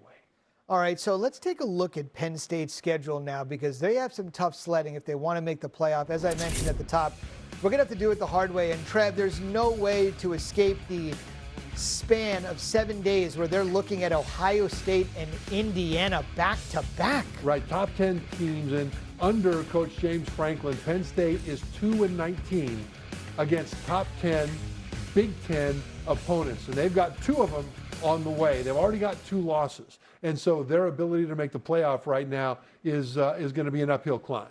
It's real tough. A lot of people are saying this was going to be the year that it was going to happen. It's going to take a ton of work. A lot of people said this was going to be the year that Arch was going to take off in place of Quinn Ewers, and Texas would be reaching new heights. Much like the Penn State story, I think we might need to recalibrate on that one as well. Florida was 1-3 for the first time since 1986, and then just completely took it to Arch and Texas over the weekend. Now, they may have got their season back on track, but with Texas, the question is, what is going on? They've got Oklahoma Saturday, and for maybe the first time all season, the top quarterback story in a game won't be Arch. It'll be the other guy, Mateer. We'll see if he'll go. But before we get to Saturday, let's just talk about what in the world is going on, in your opinion, with Texas. Well, there's a couple of problems at quarterback with Arch Manning. One of them is his fault. He misses layups too often, which puts his team behind the chains, and he puts the ball in harm's way too much. Part of the reason for that is that he gets pressure because he holds the ball too long at times. And at other times, Arch looks phenomenal, but he needs to be more consistent with his good play. The other is the people around him. Against Florida, the defense couldn't get Florida off the field. They had many long scoring drives, and Texas wasn't able to run. I mean, Florida's feature back, Jaden Baugh, had 4 yards per carry against Texas. Texas's feature back, Trey Wisner, had 4 per carry as well. But it wasn't 4 yards per carry, it was 4 feet. He had 1.4 yards per carry against the Gators. The Texas running backs combined for 15 yards rushing. Wow. So now if you're Arch, your defense can't get Florida off the field. Your running game is going nowhere. You have to press to get something done to win the game, and that's where some of the mistakes happen. So it's not all on Arch. The whole team right now is not playing in sync. All right, now speaking of not in sync, let's just take a look at the odds for both of these teams. And really for Penn State, you're going to have to squint really hard to see the playoff percentages for the Nittany Lions. They're sitting there at 2.5%. Texas in slightly better shape at 22%. But as Trev and I were talking about before, and I'm sure if you're a Texas fan, you know, the Longhorns schedule the rest of the way, not particularly easy. Georgia, A&M, and Oklahoma this Saturday still on it. Still to come here on the halftime report. Big one in the Big Ten, a top 10 showdown. And in this game between Indiana and Oregon, the guys taking center stage, the guys under center. Trev Day breaks down the quarterbacks next.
Hey, just a reminder, the big one in the Big Ten. College Game Day live from the University of Oregon, Saturday at 9 a.m. Eastern. Buckle up because, folks, that is 6 a.m. local time. Only imagine what would be happening there. Trev, buckle up between Mendoza and Dante Moore. Let's talk about both of these quarterbacks. First, let's start with the guy that, I don't care who you're playing, every day, every Saturday, you look at Mendoza's stats. They are just eye-popping. What makes this guy so special? Well, let's look at the toughest game that he played at Iowa, because when it's easy, it's easy. At Iowa, it was anything but easy, and he showed his toughness, timing, and poise. Now, when you talk about toughness, Iowa came after him. On this play, there'll be a free runner right up the middle, and will not just hit him in the mouth, they'll also hit his arm before he can follow through. Now, if that pressure isn't there, he steps into it like this, right? Right. Well, he steps into it anyway, knowing he's about to get nailed. Now, there's no way that could be an accurate pass, right? Well, let's look at it again. You wouldn't think. You would think. Here comes the free runner. He's going to wipe him off your television screen, and it's not just accurate, it's perfect. That's tough. Now timing, top of the screen. Defensive back in perfect position for almost this entire route. The DB's problem is the ball right now is almost there. So it goes from perfect coverage to 2 yards of separation because of the timing of the throw. That's what they mean when they say that you can't defend a perfect throw. And then there's poise. High score, 1.5 minutes to go, 3rd and 10. Iowa comes up with an all-out blitz, and Mendoza loves it because he knows they're vulnerable back there. Man coverage, no safety, and even though the blitz might swarm him, he knows if he can get the ball out accurately to his receiver, Elijah Surratt, they have the winning touchdown pass right there. And so when he goes to Oregon, it's only going to get tougher. They will come after him. The environment will be even harder than it is in Iowa, in my opinion. And we will see if Mendoza is able to take that next step. And what does Dante Moore have to do to take that next step? Dante Moore is already playing at an exceptionally high level. He's throwing the ball all over the field. And that's important because he's got an arm that can attack anywhere on the field. So if it needs to go deep, if it needs to be middle, if it needs to be short, he can hit all of those throws, which stresses the defense because now they've got to cover the entire width and depth of the field. But then he can take off running as well.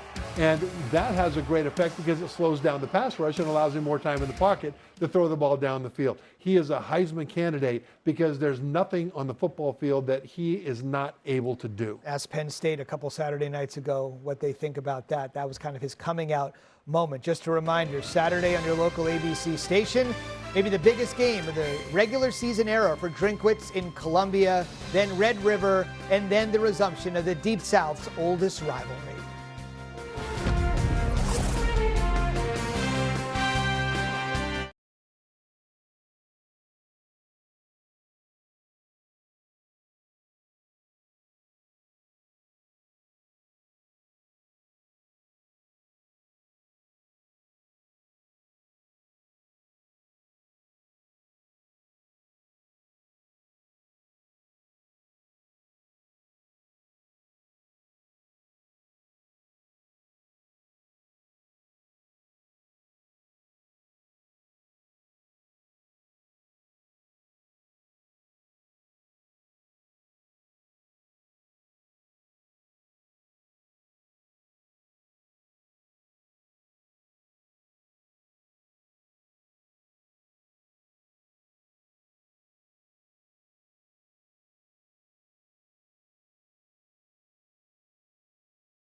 You're watching ESPN College Football Prime Time. We're here at Fifth Third Stadium in Kennesaw, Georgia. The Kennesaw State Owls with a 7-point lead against the Bulldogs of Louisiana Tech. The Bulldogs have lost 20 straight on the road when trailing at the half. Their last win back in 2020 against Southern Miss. Here's how Kennesaw State and the Bulldogs were able to go at it.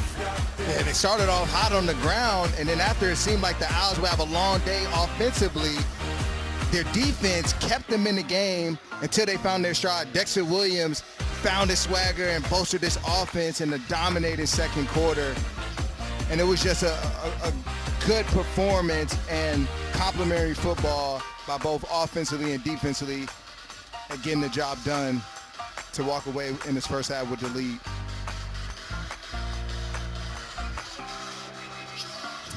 And you saw Gabriel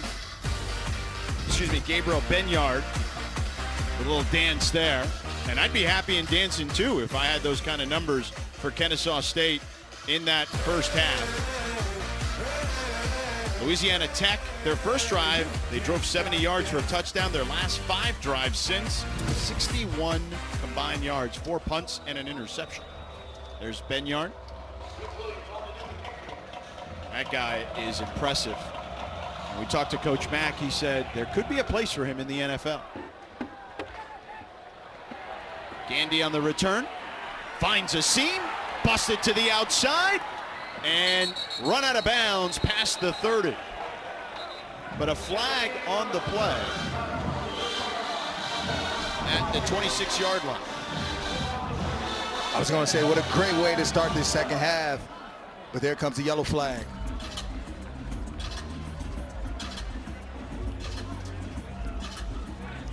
Our officials have been busy.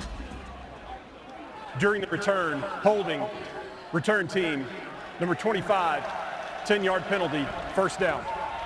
That's Colton Deckard.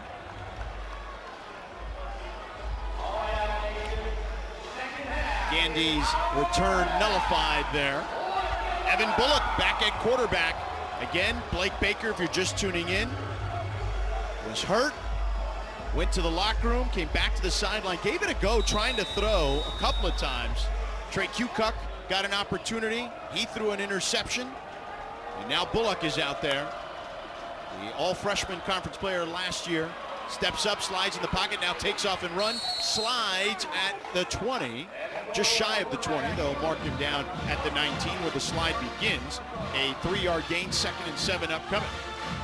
I showed a lot of discussions in that locker room for Bullock, and the coaching staff was, what do you feel brings you the most success from an offensive standpoint? And so you have to adjust a little bit. So it'll be interesting to see how they start off this second half. Myrie Wiggins in the backfield. He takes the handoff straight ahead to the 25. Rod Daniels brought him down. They will mark him just shy of the 25, a 6-yard gain. 3rd down and a long one, we'll call it, 1.5. Wiggins again. Burrowing forward, has enough for the first down. 3-yard gain.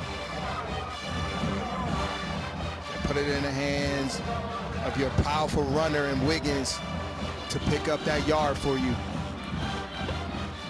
And Wiggins is certainly that. He is built, even though both guys have a similar build per se, 5'10", 206 for Wiggins, Clay Tevin 5'10", 202.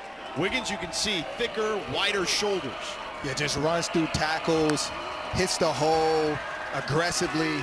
Bullock incomplete on the pass to Gandy on first down. 2nd and 10 upcoming.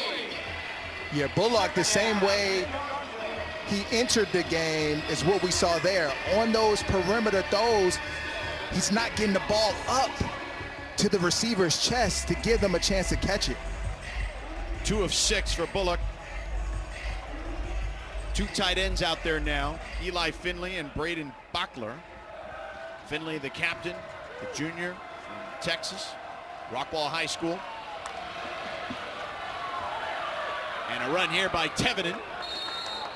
picks up positive yardage to the 31-yard line. Garland Benyard and Rod Daniels on the tackle, Gabe's brother. 3rd down and 6. If you're Evan Bullock, expect this Owls defense to not make it easy, to send some pressure your way.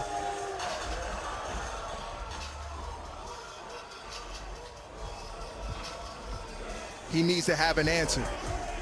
You see Bullock changing the play at the line of scrimmage.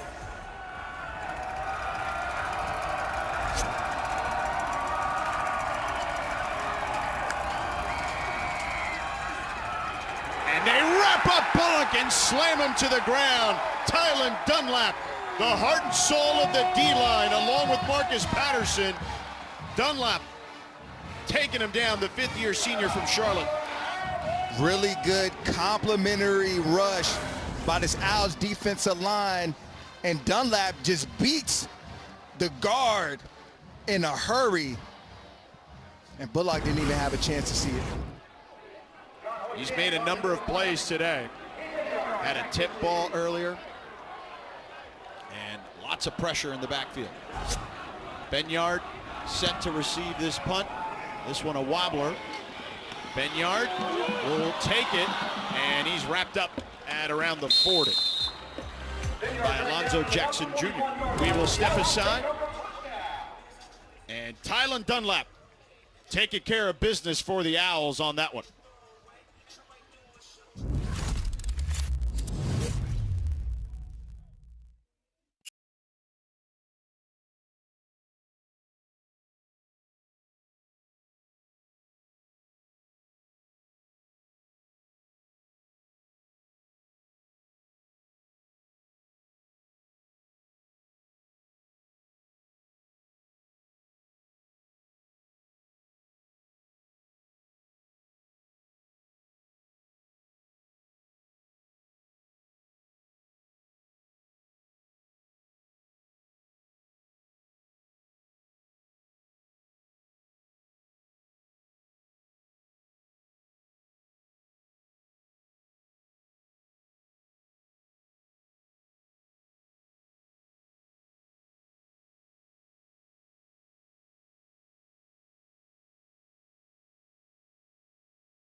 Seven-point ball game here in the 3rd quarter. The Bulldogs down to their 3rd quarterback. There's Tony Franklin, their offensive coordinator, talking to their quarterback in the game at the moment, Evan Bullock. What do you think those conversations are like, Rod? It's going through the pictures, the last drive, seeing what's been effective and what's gotten them into some trouble. This is a learning process for this young man right now. And so every time he hits the sideline, they're going to go to the iPad and talk through it. Redshirt sophomore. Had some playing time last year, certainly. 300 pass attempts. But now it's the Owls on offense. And Dexter Williams. Maybe about a half a yard there. They'll give him 1, 2nd and 9. Michael Richard on the tackle. We should note here that Mekhi Mason, their starting middle linebacker, who was out in the first half, number 9. He was out in the first half due to a targeting call last week, is back in the game. You see him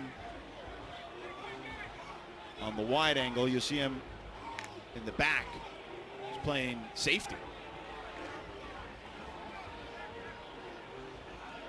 Yeah, he's out there at that will position.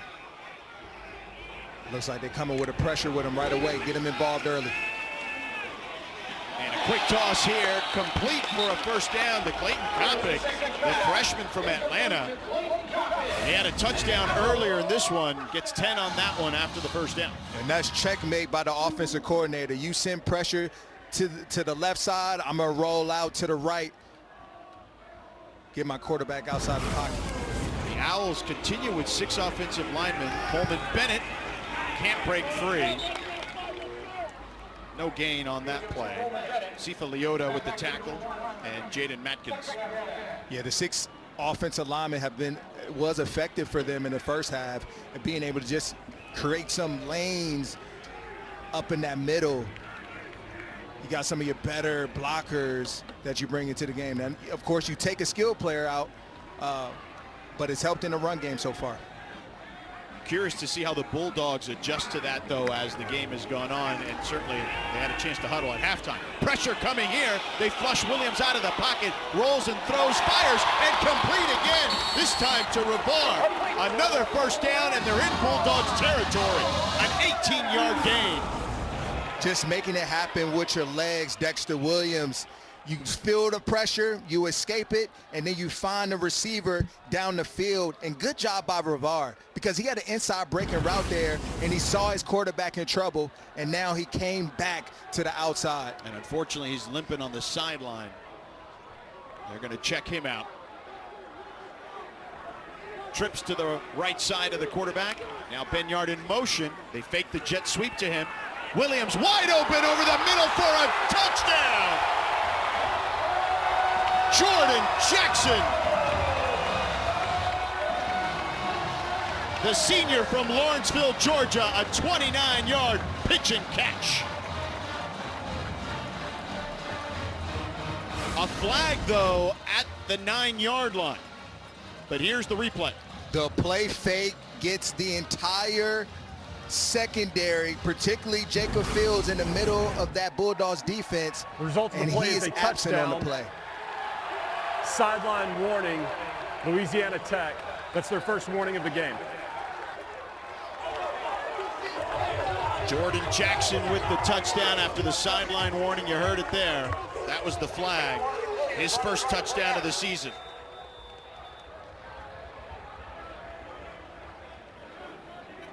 His first career touchdown.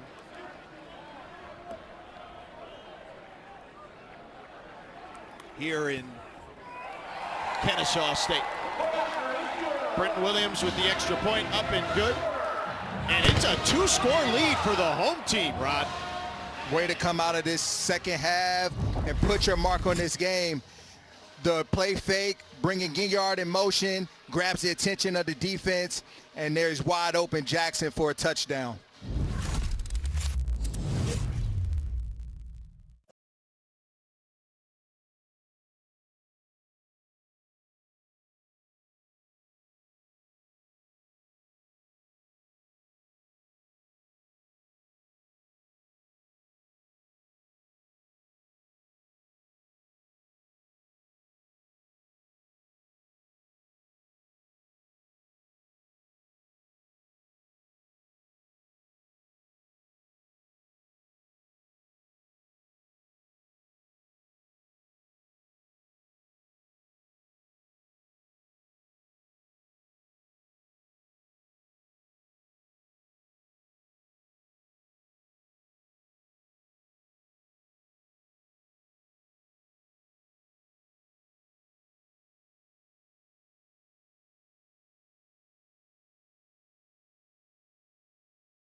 college football playoff begins December 19th and concludes with the national championship January 19th on ESPN.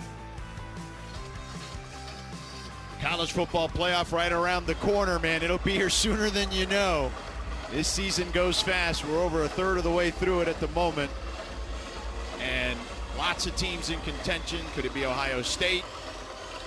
Again, could it be Oregon out of the Big Ten? Two teams, the Big Ten at the top. Miami is in contention.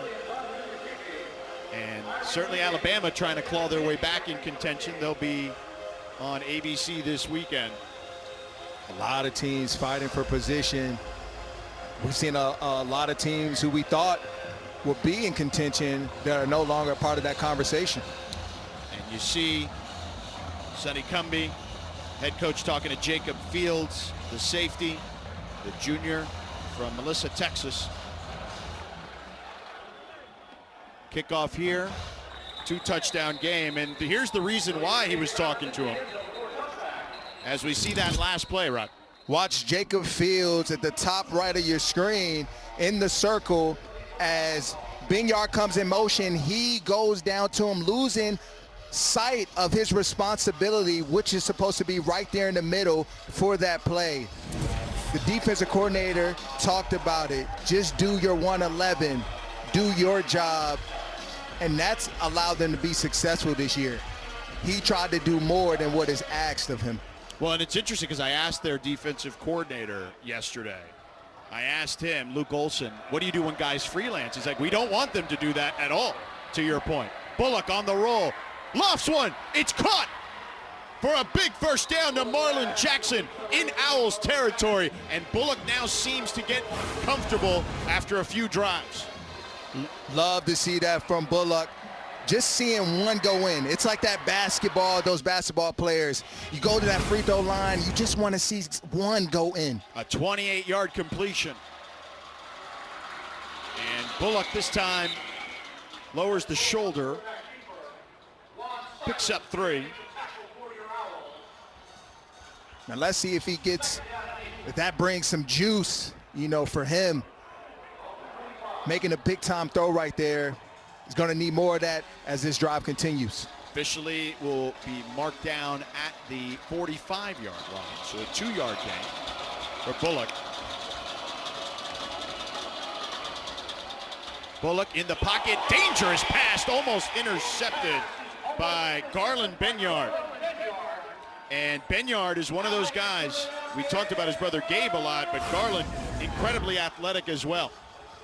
Binyard right where he's supposed to be, reading the eyes of Bullock, and that's something he's going to have to learn. How do I move those second and third level defenders to be able to create the space that I want? 3rd down and 8 for Bullock and company.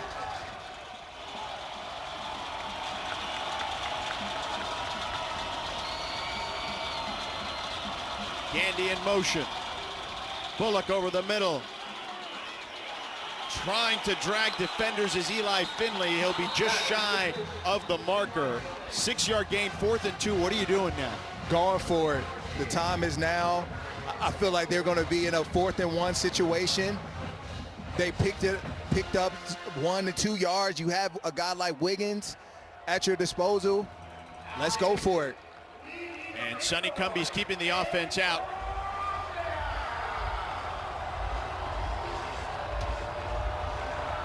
Clay Tevenen in the backfield with Bullock. Look for Tevenen to possibly free release on this left side to get in space quickly. Bullock, pressure coming, and Bullock is slammed down to the ground again by Tylen Dunlap. 3rd Kennesaw State sack.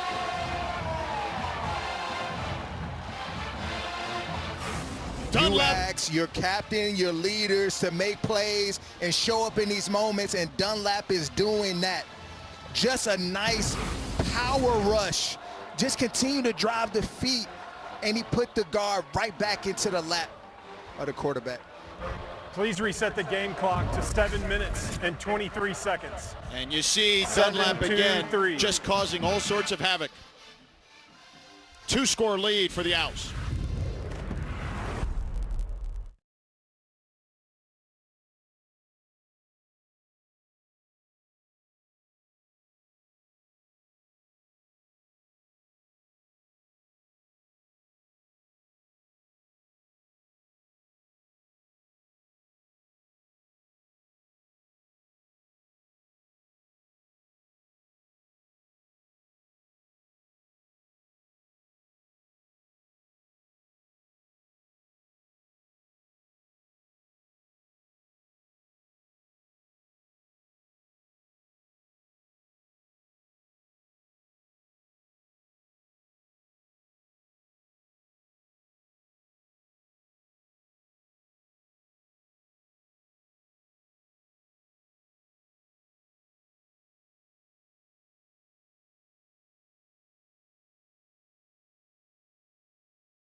Here's our Saturday SEC on ABC college football triple header. We'll have number 8 Alabama and number 14 Missouri at noon Eastern. Then the 121st Red River Rivalry game at the Cotton Bowl in Dallas between 6th-ranked Oklahoma and Texas at 7:30 Eastern. Number 10 Georgia squares off against Auburn at Jordan-Hare. Each game also available on the all-new ESPN app. John Mateer for Oklahoma upgraded to probable in that one. That's huge for Oklahoma. They need him. And it's 21-7 here, Kennesaw State against Louisiana Tech. Dexter Williams, backup quarterback, started the season but has been the backup to Amari Odom. Hands it off to Bennett, and Bennett met by a wall. Christian Davis plugged that up pretty quickly. The redshirt sophomore, 326-pounder from Ruston, a local kid for the Bulldogs. There's Williams' numbers today. Williams 19-23, 184 yards, 2 touchdowns, 12 straight completions now.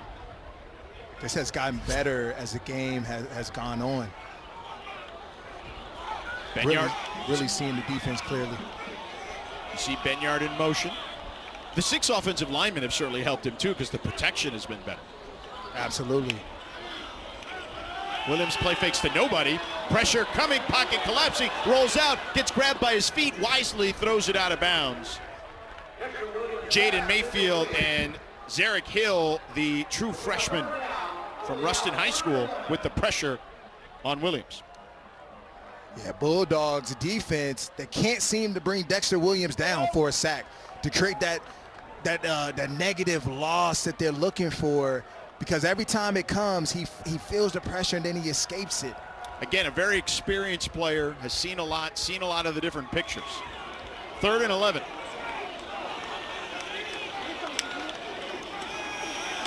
They bring pressure again, clean pocket, and overshoots his target, Christian Moss. A little too high for Moss on the crosser. 4th down, and the Owls forced to punt. Bulldogs elected to go man-to-man there and said, I'm not going to give you space to be able to operate. I'm going to play tight coverage and get off this field.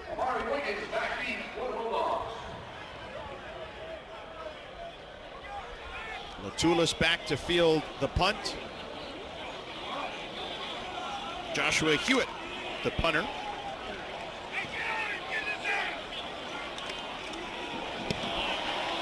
And this one a wobbler. Latulis will field it and tackled immediately. Excellent play, like a heat-seeking missile. Tavion Lawson.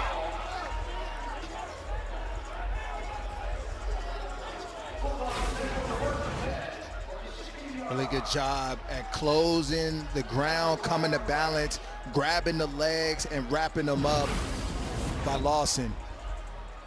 Getting some love from his teammates, also fixing the pads, which is nice. We have a flag on the play. 5-yard penalty, 4th down.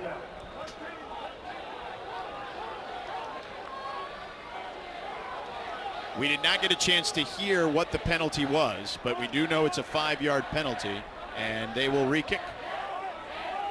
Formation is what we're being told. We saw this earlier, George, in the first half. Especially the result was a fair catch. Let's see what happens on this outcome. That was on one of the first drives of the game. Yes. It was a very strange start. The officials, again, have got a lot of work here. And this one, end over end, Latulis fair catches that one at the 26-yard line, let's call it. Evan Bullock will come out again.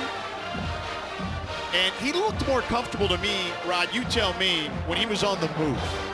On the move, but throwing the ball vertically, not sideways. You saw some of his sideways throws. One has hit the ground, 2 have been very low and difficult for his receivers to catch. That last completion came off of a vertical route. So let's see if they start to integrate that into his to the offense. Bullock, play action. Plenty of time, floats one for Gandy. Gandy goes upstairs and catches it on Jericho Washington in coverage. What a play there by Gandy, 21 yards and a first down. Way to go and high point the football and not allow the defender to have a chance to rake it out on the way down. And good touch by Bullock. And doing it an all-conference player at corner, too, on the other side of him. Wiggins on the run, gets a nice chunk of change there. Gets about 7. Yeah, Gandy, they said he's very competitive. That was just a one-on-one rep. Me versus your best corner. The Bulldogs have 3 tailbacks out there, but they hand it off to Wiggins, who busts through the hole, lowers the shoulder, picks up the first down to the 35-yard line. Antonio Stevens eventually brought him down, a 10-yard gain for Wiggins. It's a really good job by the offensive line and just working in sync and moving bodies out of the way. And this time Wiggins wrapped up behind the line of scrimmage by Jaden Grimes. But they have had 3 running backs out there. Wiggins in the backfield. They've had Amani Givens split out and Clay Tevenen split out on those last couple of plays, and now you see the tailbacks heading out. Yeah, what they're doing is they're counting the box. If Bullock likes what he sees inside, he's going to hand it off to Wiggins. If he doesn't, then that gives Tevenen a chance out on the perimeter to possibly make someone miss and get a big gain that way. Wiggins shaking up. The sophomore from New Orleans, Fred Robertson, now at tailback. And he flares out. But this time they go down the field, incomplete, but a flag on the play intended for Jacob Fields, who plays both ways for the Bulldogs. Jericho Washington Jr. in coverage. Pass interference. Defense, number 8. 15-yard penalty. Automatic first down. No, they got the wrong number there. Number 8 is Jacob Fields, the wide receiver. Yeah, Washington, he's in good position, but he panics. If he just locates the football and sees that it's out in front, he wouldn't have to do it. But when you're beat by a couple steps, as a defender, puts you in a panic state. Bullock on the roll. The toss complete to Jackson. And he should have enough for the first down. 10-yard gain.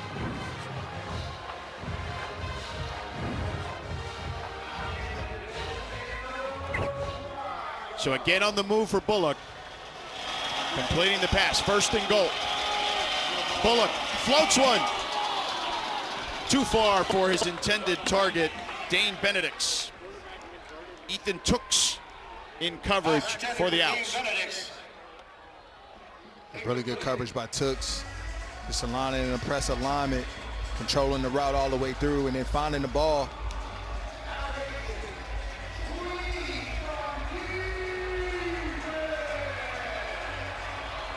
You see Bullock changing the play at the line of scrimmage on 2nd and goal. Ball on the 10.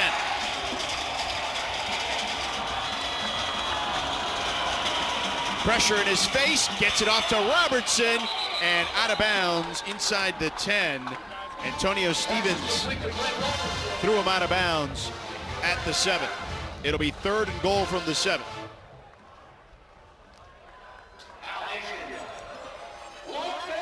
It's a big play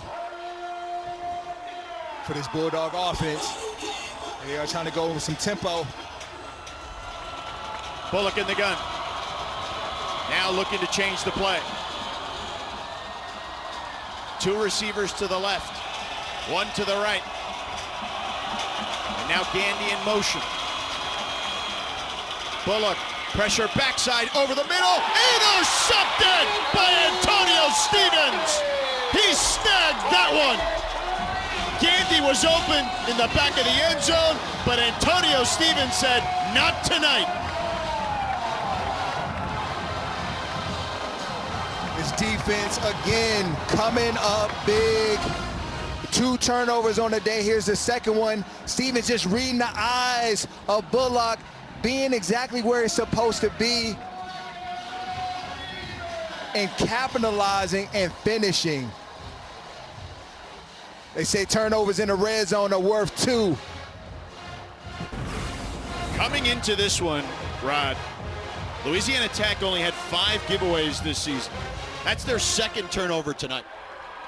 They're really good in the turnover margin, but tonight they're failing. And it's come at the hands of 2 young quarterbacks who haven't seen a lot of ball this year. And the Owls defense just took advantage of it. And you saw the turnover margin for them compared to tonight. They dump it off to Benyard. He makes a man miss. Another, and then taken down after a huge gain. Mekhi Mason eventually brought him down, but a first down for Benyard, 17 yards on that one. And they waste no time and get the ball into their playmakers' hands on a misdirection. And Williams is comfortable out there right now. Sidearms one to Benyard on the tunnel screen. Picks up a couple to the 40. Benyard is exciting to watch. He is a weapon. And like I said, when he gets the ball in his hands, he's just dynamic. He's crafty. He has the ability to make you miss. It just has a real good feel for the game. He's got 80 yards from scrimmage today.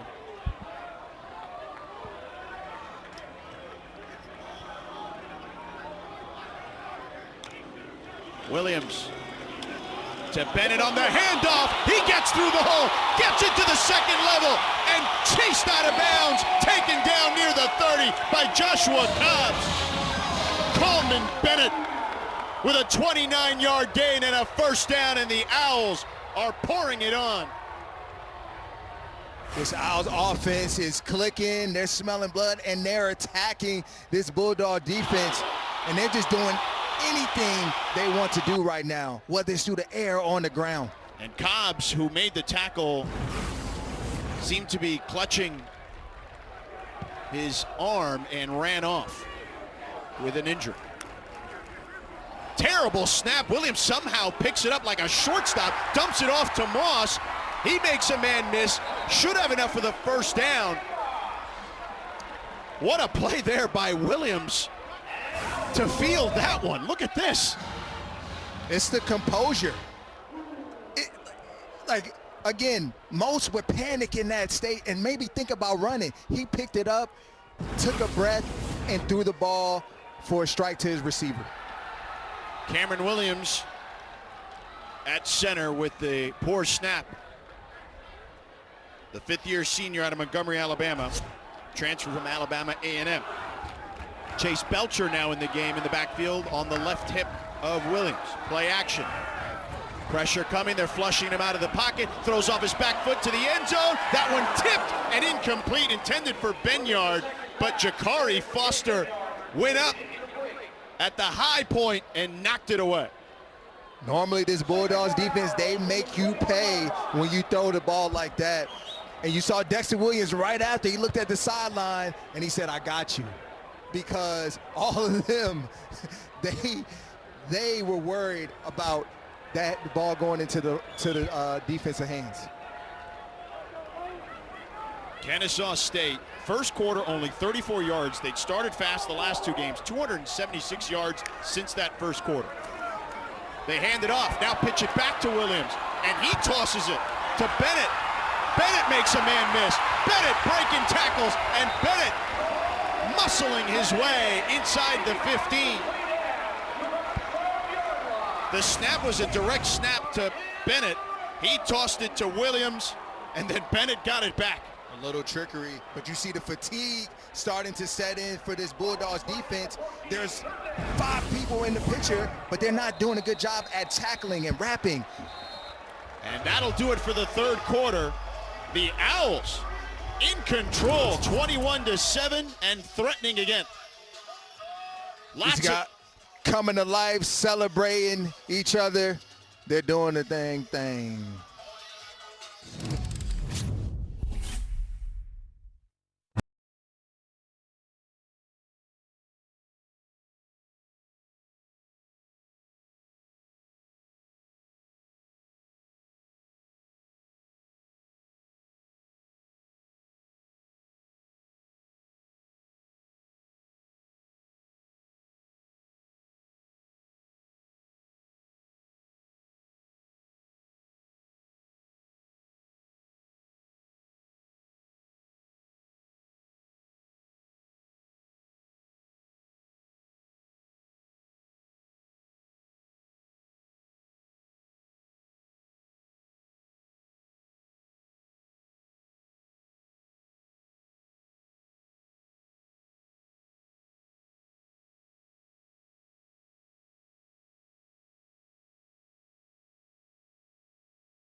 Welcome back here to Kennesaw State. They lead by 14 as we get ready to start the fourth quarter. George Sedano, Rodney McLeod with you here. It'll be 3rd and 3 from the 15-yard line upcoming.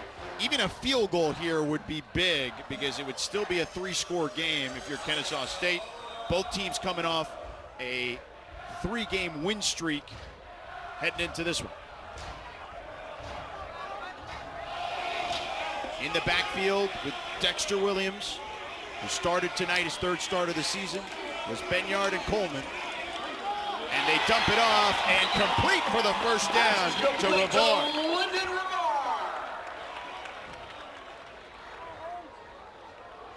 So they're moving the ball.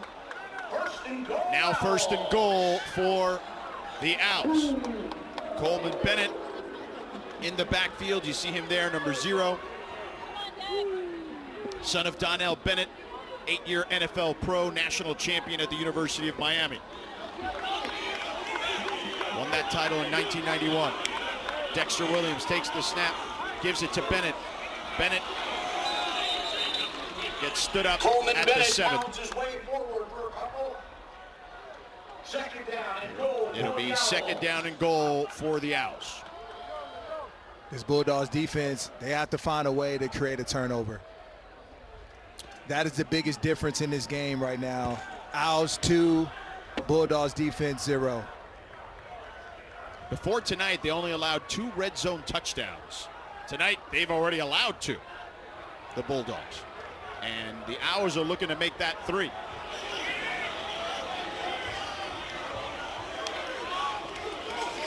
Play action for Williams. Williams throws, sails it past his target. It was Gerard Bullock Jr., the tight end, Jacob Fields in coverage there. And 3rd and goal for the Owls. Kennesaw State leading 21-7 here against Louisiana Tech. Both teams coming off a 3-game win streak, as I mentioned. And, you know, Rod, we've talked a lot about this Louisiana Tech team, but they're missing one of their best players on defense, Colby Fields. He is out due to injury. And perhaps that's been some of the issues defensively tonight. Big-time playmaker for him. That found an interception last week in the red zone. Williams for the touchdown. Rivard. And the Owls dominating. 10 plays for the touchdown. Dexter Williams is just locked in right now. He's playing at a different pace than everybody else. I mean, he's on fire. And again, just putting the ball right where it's supposed to be. And that just may have sealed them a victory, especially by the way that this Bulldogs offense has been playing since the departure of Baker.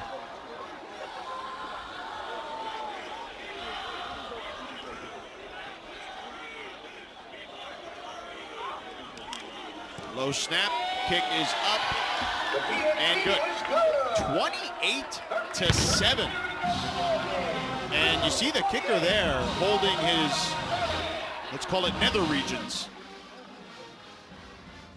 Took a shot, but nonetheless, Dexter Williams been a shot in the arm as the starter tonight. Kennesaw State up by 21.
Welcome back here to Kennesaw, Georgia. Kennesaw State leading by 21. Here's our game summary, and that's the man of the hour today, Dexter Williams II.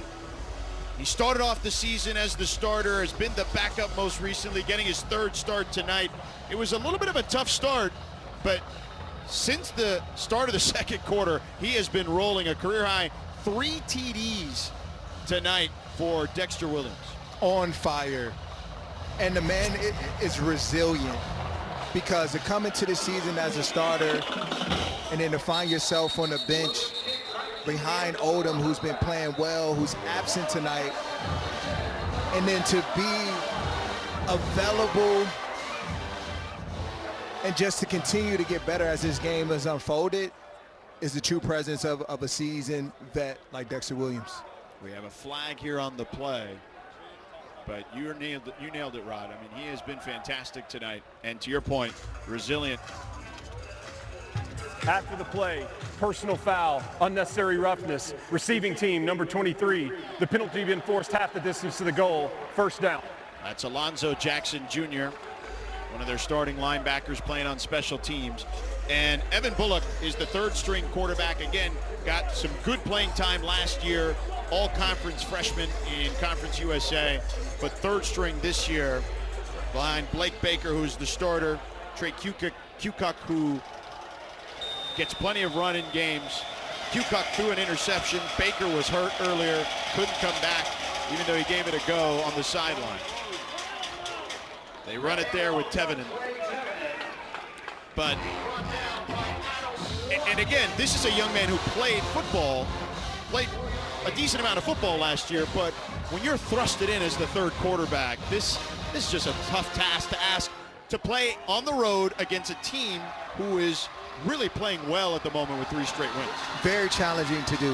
You have 2 technically backup quarterbacks playing in this football game, but one quarterback, and Dexter Williams had an entire week to prepare for this game, versus Bullock being thrown in within a few series of this football game. The level of comfortability is different. So 3rd and 2 now for Bullock. It's go time, and a mishandling of the snap, and the Owls absolutely buried Tevenen. Garland Benyard was right there. How much did the snap play a role there? He grabbed the snap clean. Yeah. Is the handoff, and I believe Tevenen was focused on the defensive lineman penetrating through rather than securing the football. Yep.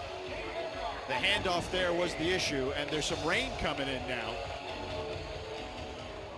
And they're going to punt here on 4th and 2.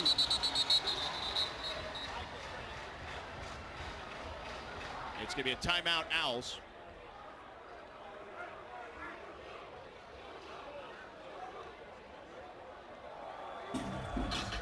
Timeout, Kennesaw State. This will be a full timeout. We will take the break with them. 21-point ball game.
Welcome back here, Kennesaw State with a 21-point lead. We talked a lot about the Louisiana Tech defense, Rod, but the Kennesaw State defense has been here and shown up.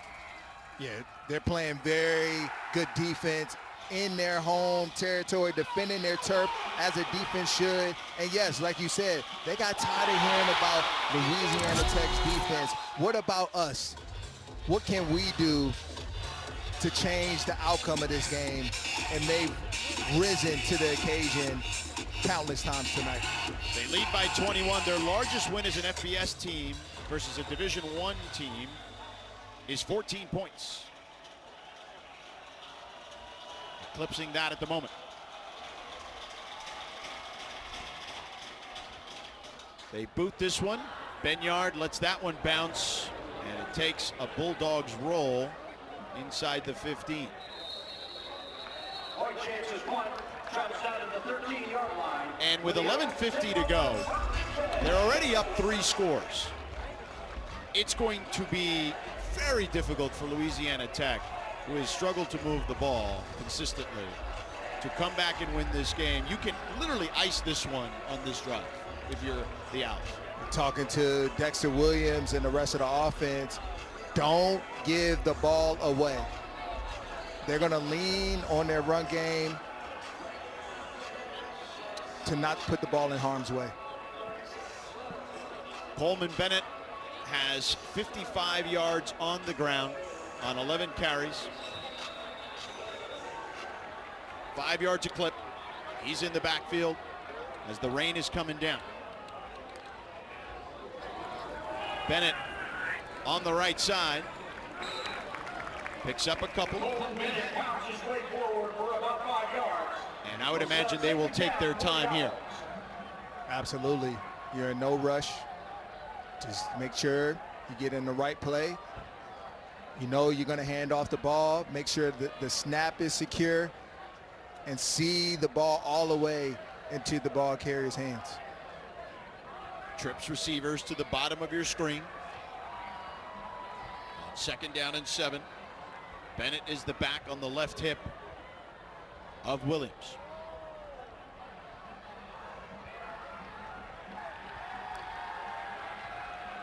Bennett again bounces off one defender and taken down by Jakari Foster. Picks up positive yardage and the clock still churns.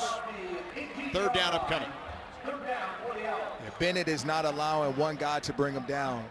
And often in this game, the first man has missed a lot.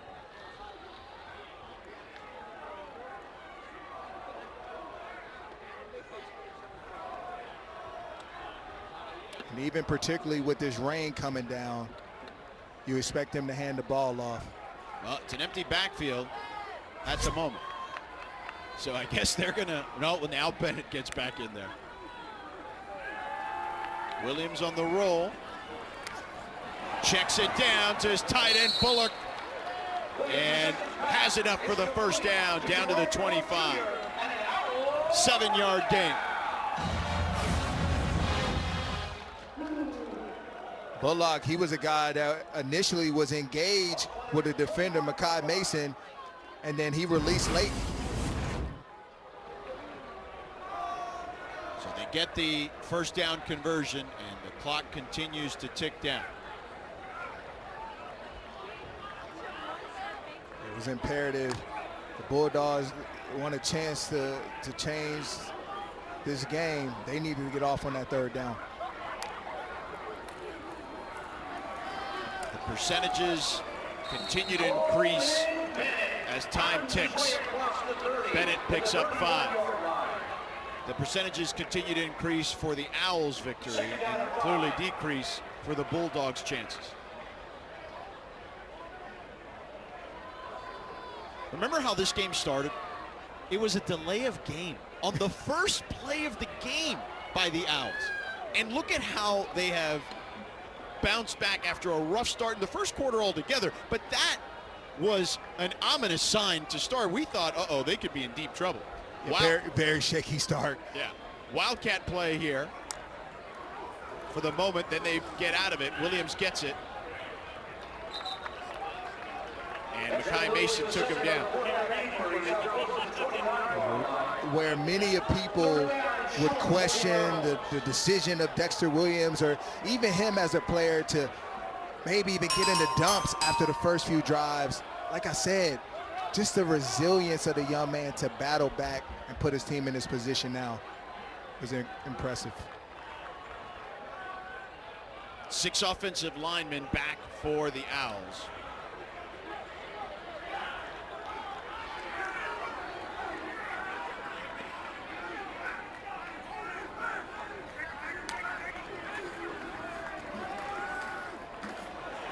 And another tough run there by Bennett. Picks up the first down. 5-yard gain. And now they're just giving him the body blows. And the tough part about it, as a defense, you know exactly what's coming. They're going to run the football. Can we stay in our gaps, defeat blocks, rally to the football to try and give our team a chance to make a rally to come back?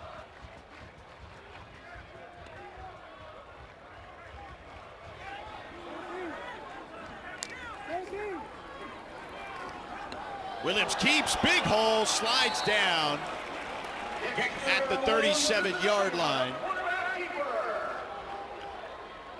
He faked it to Benyard. He did that earlier for a touchdown. And you see a few guys on that second level, getting their chance to play today, and they've been looking at the sideline with confused looks. That's not a good sign. 6-yard gain. Belcher in the backfield. Belcher caught a touchdown pass last week of 53 yards.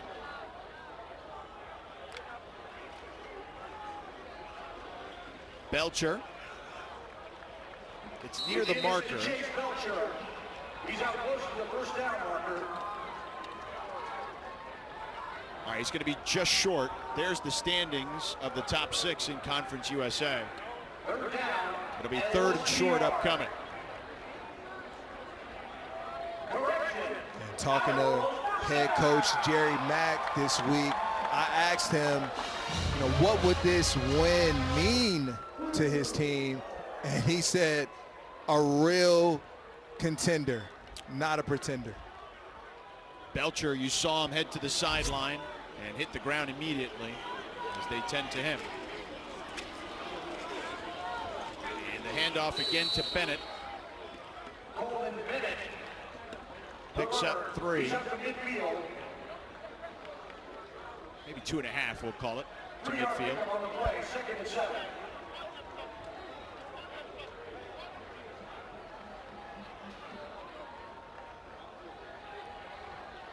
What about this offensive line? They've done a fantastic job once they've switched the 6 offensive linemen.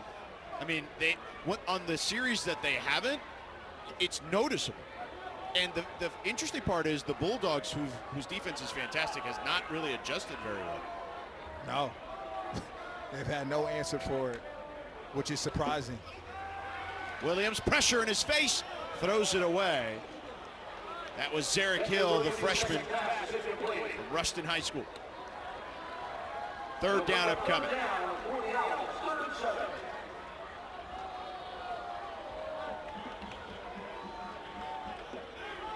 It does stop the clock, though, but with just under 5 minutes to go and a 3-score game, the math may not math for the Bulldogs. Yeah, it ain't mathing, George.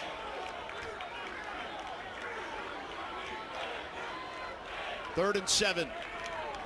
Williams, pressure in his face again. He dumps it down to Bennett. Plenty of room to run. Picks up the first down and then some. Stays on his feet. Sprinting. Dives and extends it to the end zone. Touchdown. The ball popped out when he hit the ground. His own teammate recovered it, but it is a touchdown for Bennett. 50 yards. Wow. You took the reaction right from me, George. Wow. is the correct response.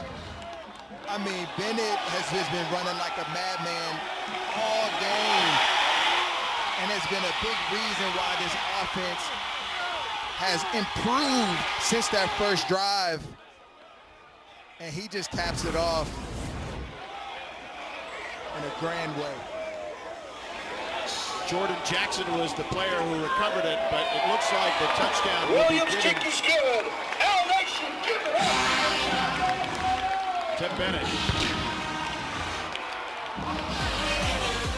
That's the first play of 50-plus yards allowed this season by Louisiana Tech. Kennesaw State dominated.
Here was the Bowl Confidence Index.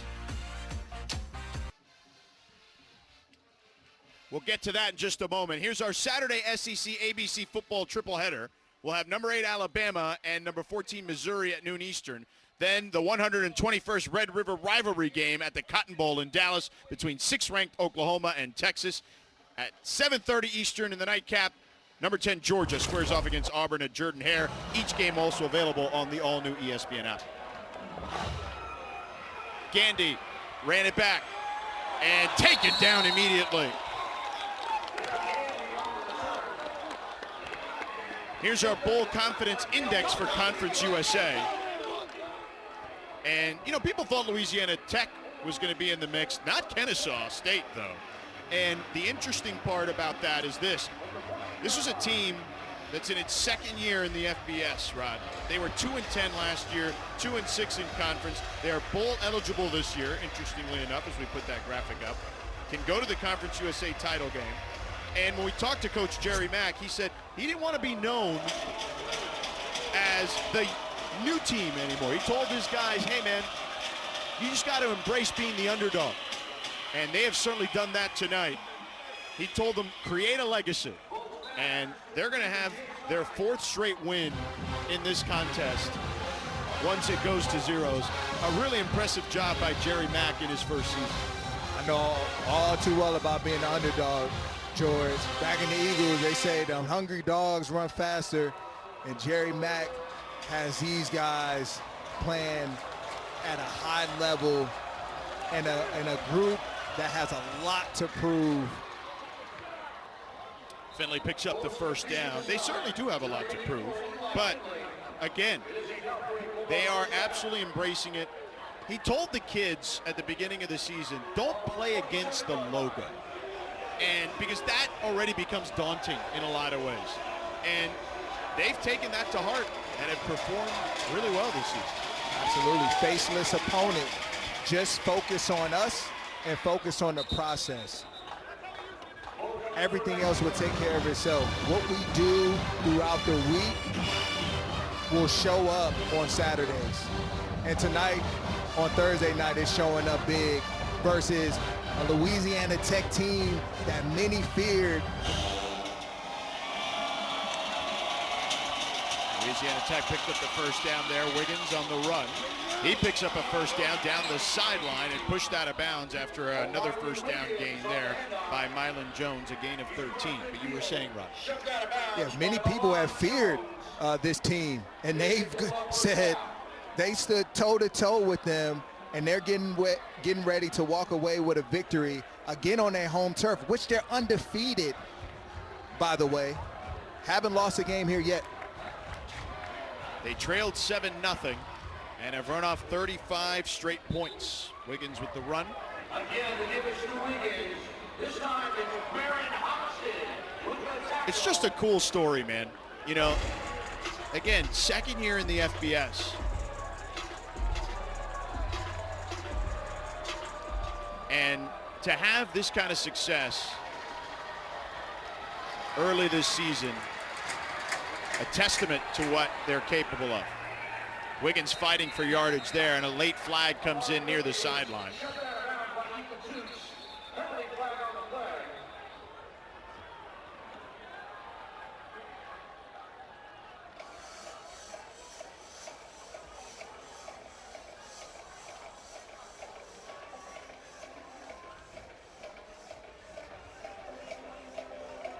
The officials huddling up. There's two flags actually on the field.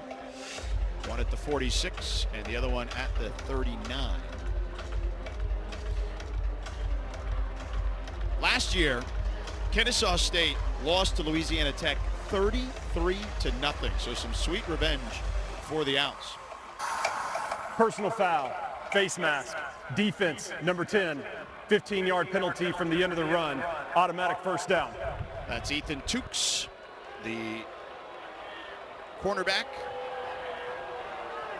And here are some of the teams in their first two seasons in FBS that are in Conference USA.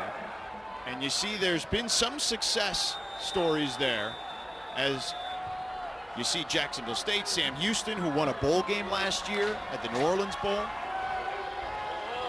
Bullock tosses to the end zone, almost intercepted. Tavion Lawson got some hands on it, but couldn't haul it in as he extended for that one. Lawson, it's a really good job at going up, stretch it out, and almost came up with another interception for this Owls defense. 2nd and 10. Getting close to the 2-minute timeout. They toss it. Teveden bounces off one defender. Tries to turn the corner, he does, and actually picks up positive yardage, goes a long way for it. But that'll be it for the moment here as we have the 2-minute timeout with 1:53 to go, a 6-yard gain there. And this one, just a formality as Kennesaw State is up by 28.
28-point game here as we're winding down in the fourth quarter. And it was like a rocket ship from the second quarter on for Kennesaw State's offense. Indeed it was. And credit to the coaching staff for making the proper adjustments.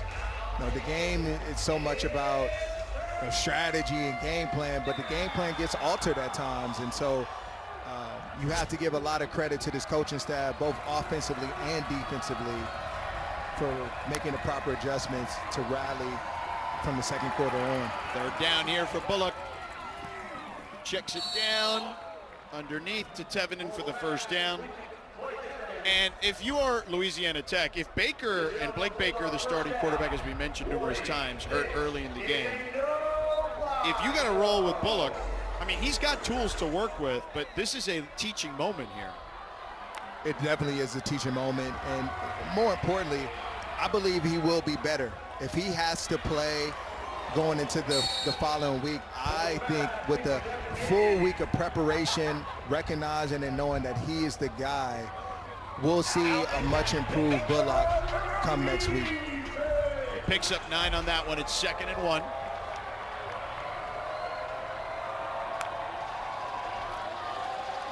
He lofts one to the end zone, incomplete. Eli Finley, the intended target. Taiwan Christopher tried to get that one, get his paws on it. Eli Finley actually boxed him out. Third down.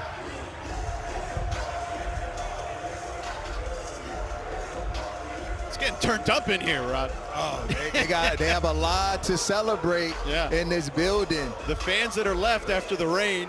The band is cranking. The student bodies here, they're hyped.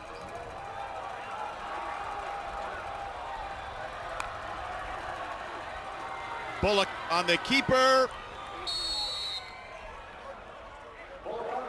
Down to the goal line, but not in, apparently. Interesting. But a first down nonetheless.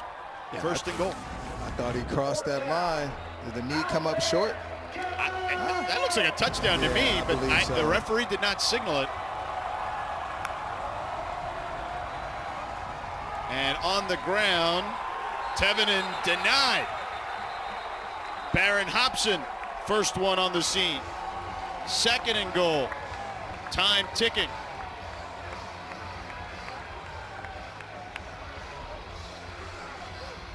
You want to see this one go in right now. Sonny Cumbie is not thrilled.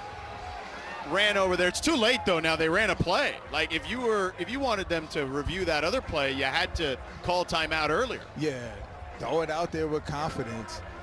Timeout or red flag.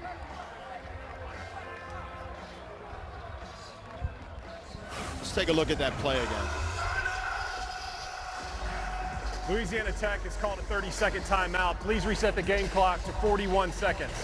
4-1. Body parts now, elbow. And here's the thing, so there you go. But I stand corrected, no red flag. Yeah, if either way though, the officials are supposed to look at anything that it resembles a potential scoring play. Yeah. Particularly late in a game inside of 2 minutes. And I'm sure that's what the booth head too. coach, Cumbie was coming out to talk to them about. Like it was close enough for them to review. Yeah, so I get his frustration there. So he called the timeout, and they get a chance here on 2nd and goal.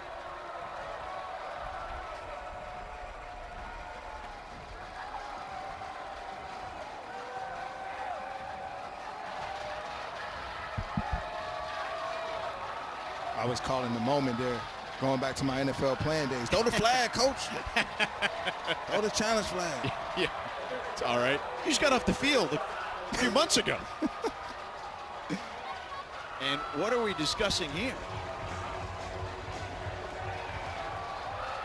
All right, there we go, the play clock. So they reset it. Bullock on the roll, throws downstairs, incomplete for Tevinen. 3rd and goal.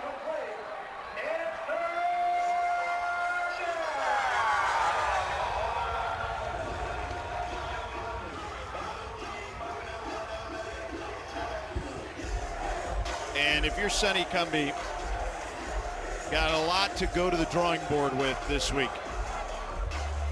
With potentially a new quarterback, as we mentioned, and Evan Bullock, depending on Baker's situation. 3rd and goal for them here. They hand it off, and Tevinen turned away. 4th and goal. This is big right now. This Owls defense, they're not done yet. There's still 27 seconds on this clock, and we have something to prove tonight to not only the Bulldogs team, but to the conference and everybody watching. Louisiana Tech takes their 2nd timeout as they're trying to get anything positive here before they head out.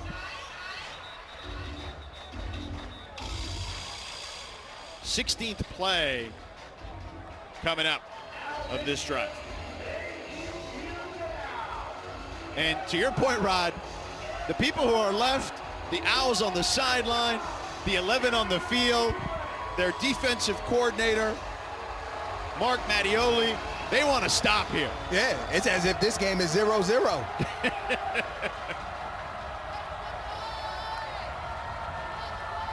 Bullock keeps. Bullock. No! It's gonna be tight. Denied by Isaac Paul. Turnover on downs. Man, oh man.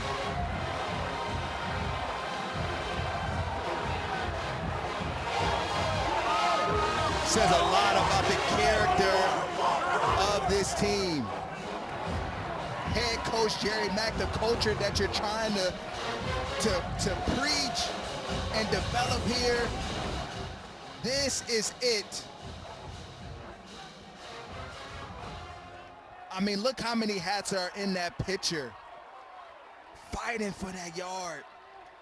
But there you see Paul, first one there, and held on for dear life, and that's what crunched up Bullock and wasn't able to extend. So great job by Paul. And now they're just pushing the pile with Bennett. Pushing the scrum like a rugby match. And that's going to do it. There you see their defensive coordinator, Coach Mattiello. If I'm head coach Jerry Mack, that's how I'm starting my meeting come Sunday. 4th and 1 stop says so much about your team. And that could be a defining moment for this program. This is a team that's now won 4 in a row.